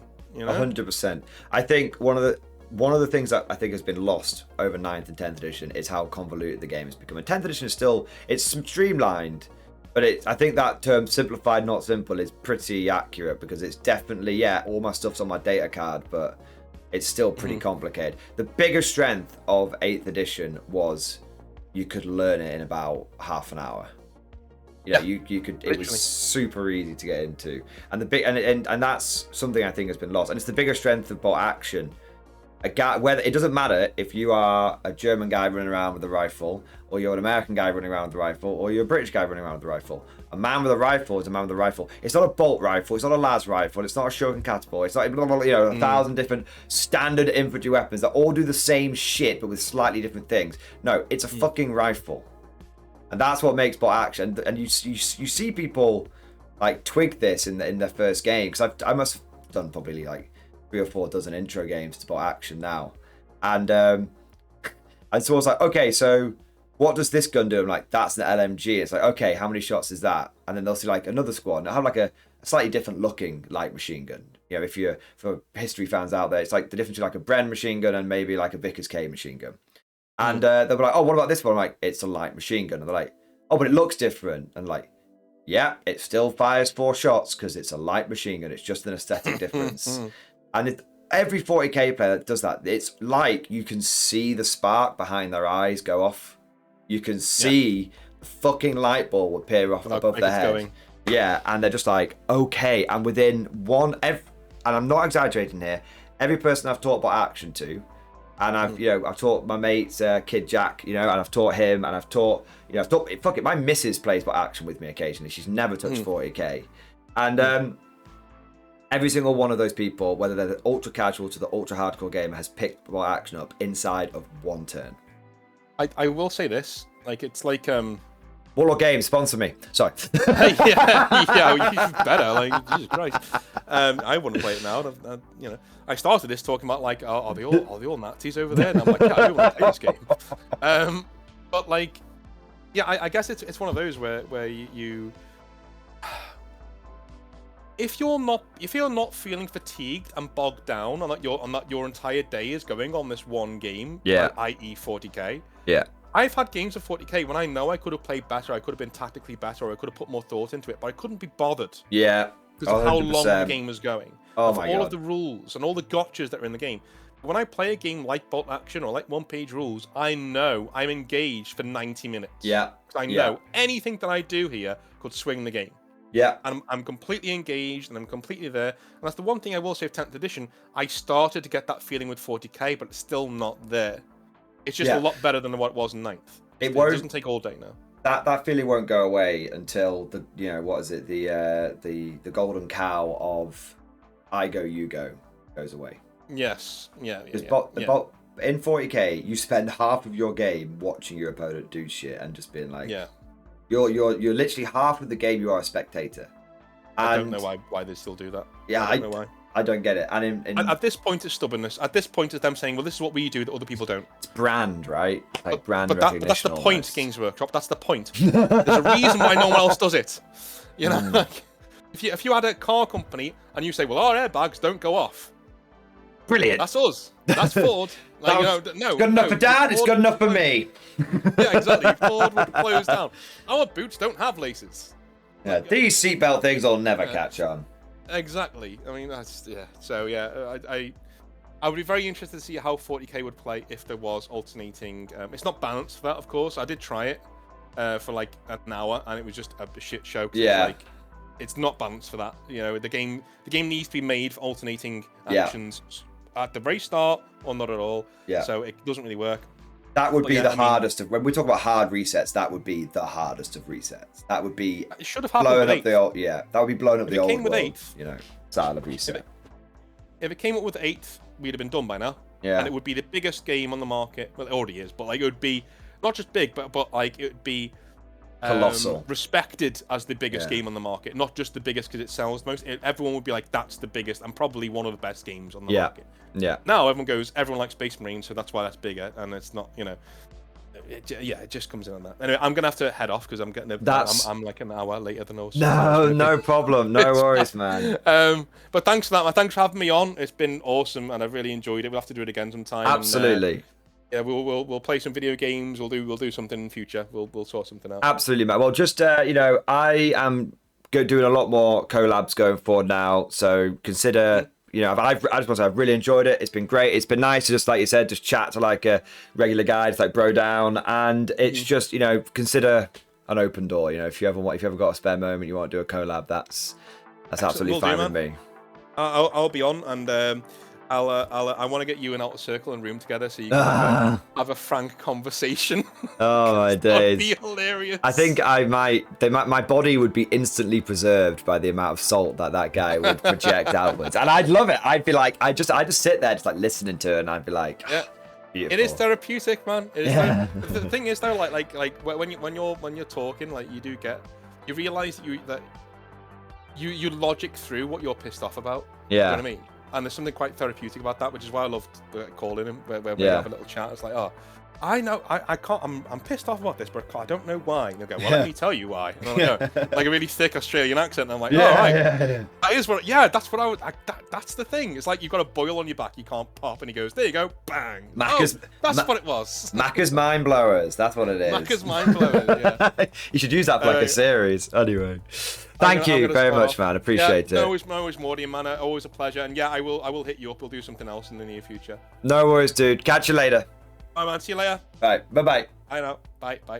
Post-chat Mordin here. I hope you guys enjoyed today's video. If you did, don't forget to smash that like button, but also check out the Northern Exile channel. I'll make sure there's a link down in the description below to it. As you can tell, he's a very down-to-earth guy, pretty unfiltered, just says it how it is. And if you like that kind of content and you want to hear more of his stories about being in the hobby nightmares, 40k, and also for being an X Games Workshop employee, then make sure you check out his channel and give him a cheeky little subscribe.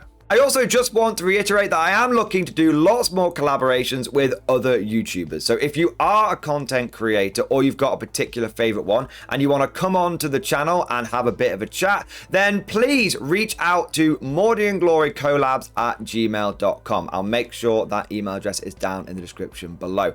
It's not an interview, it's very much a casual conversation, and it's just an opportunity for a few hobbyists and content creators to just come together and just have a little bit of a chat and also just learn a bit about each other and maybe do a little bit of community cross-pollination. But that's all for now. Hope you enjoyed today's video, and as always, I'll see you guys next time.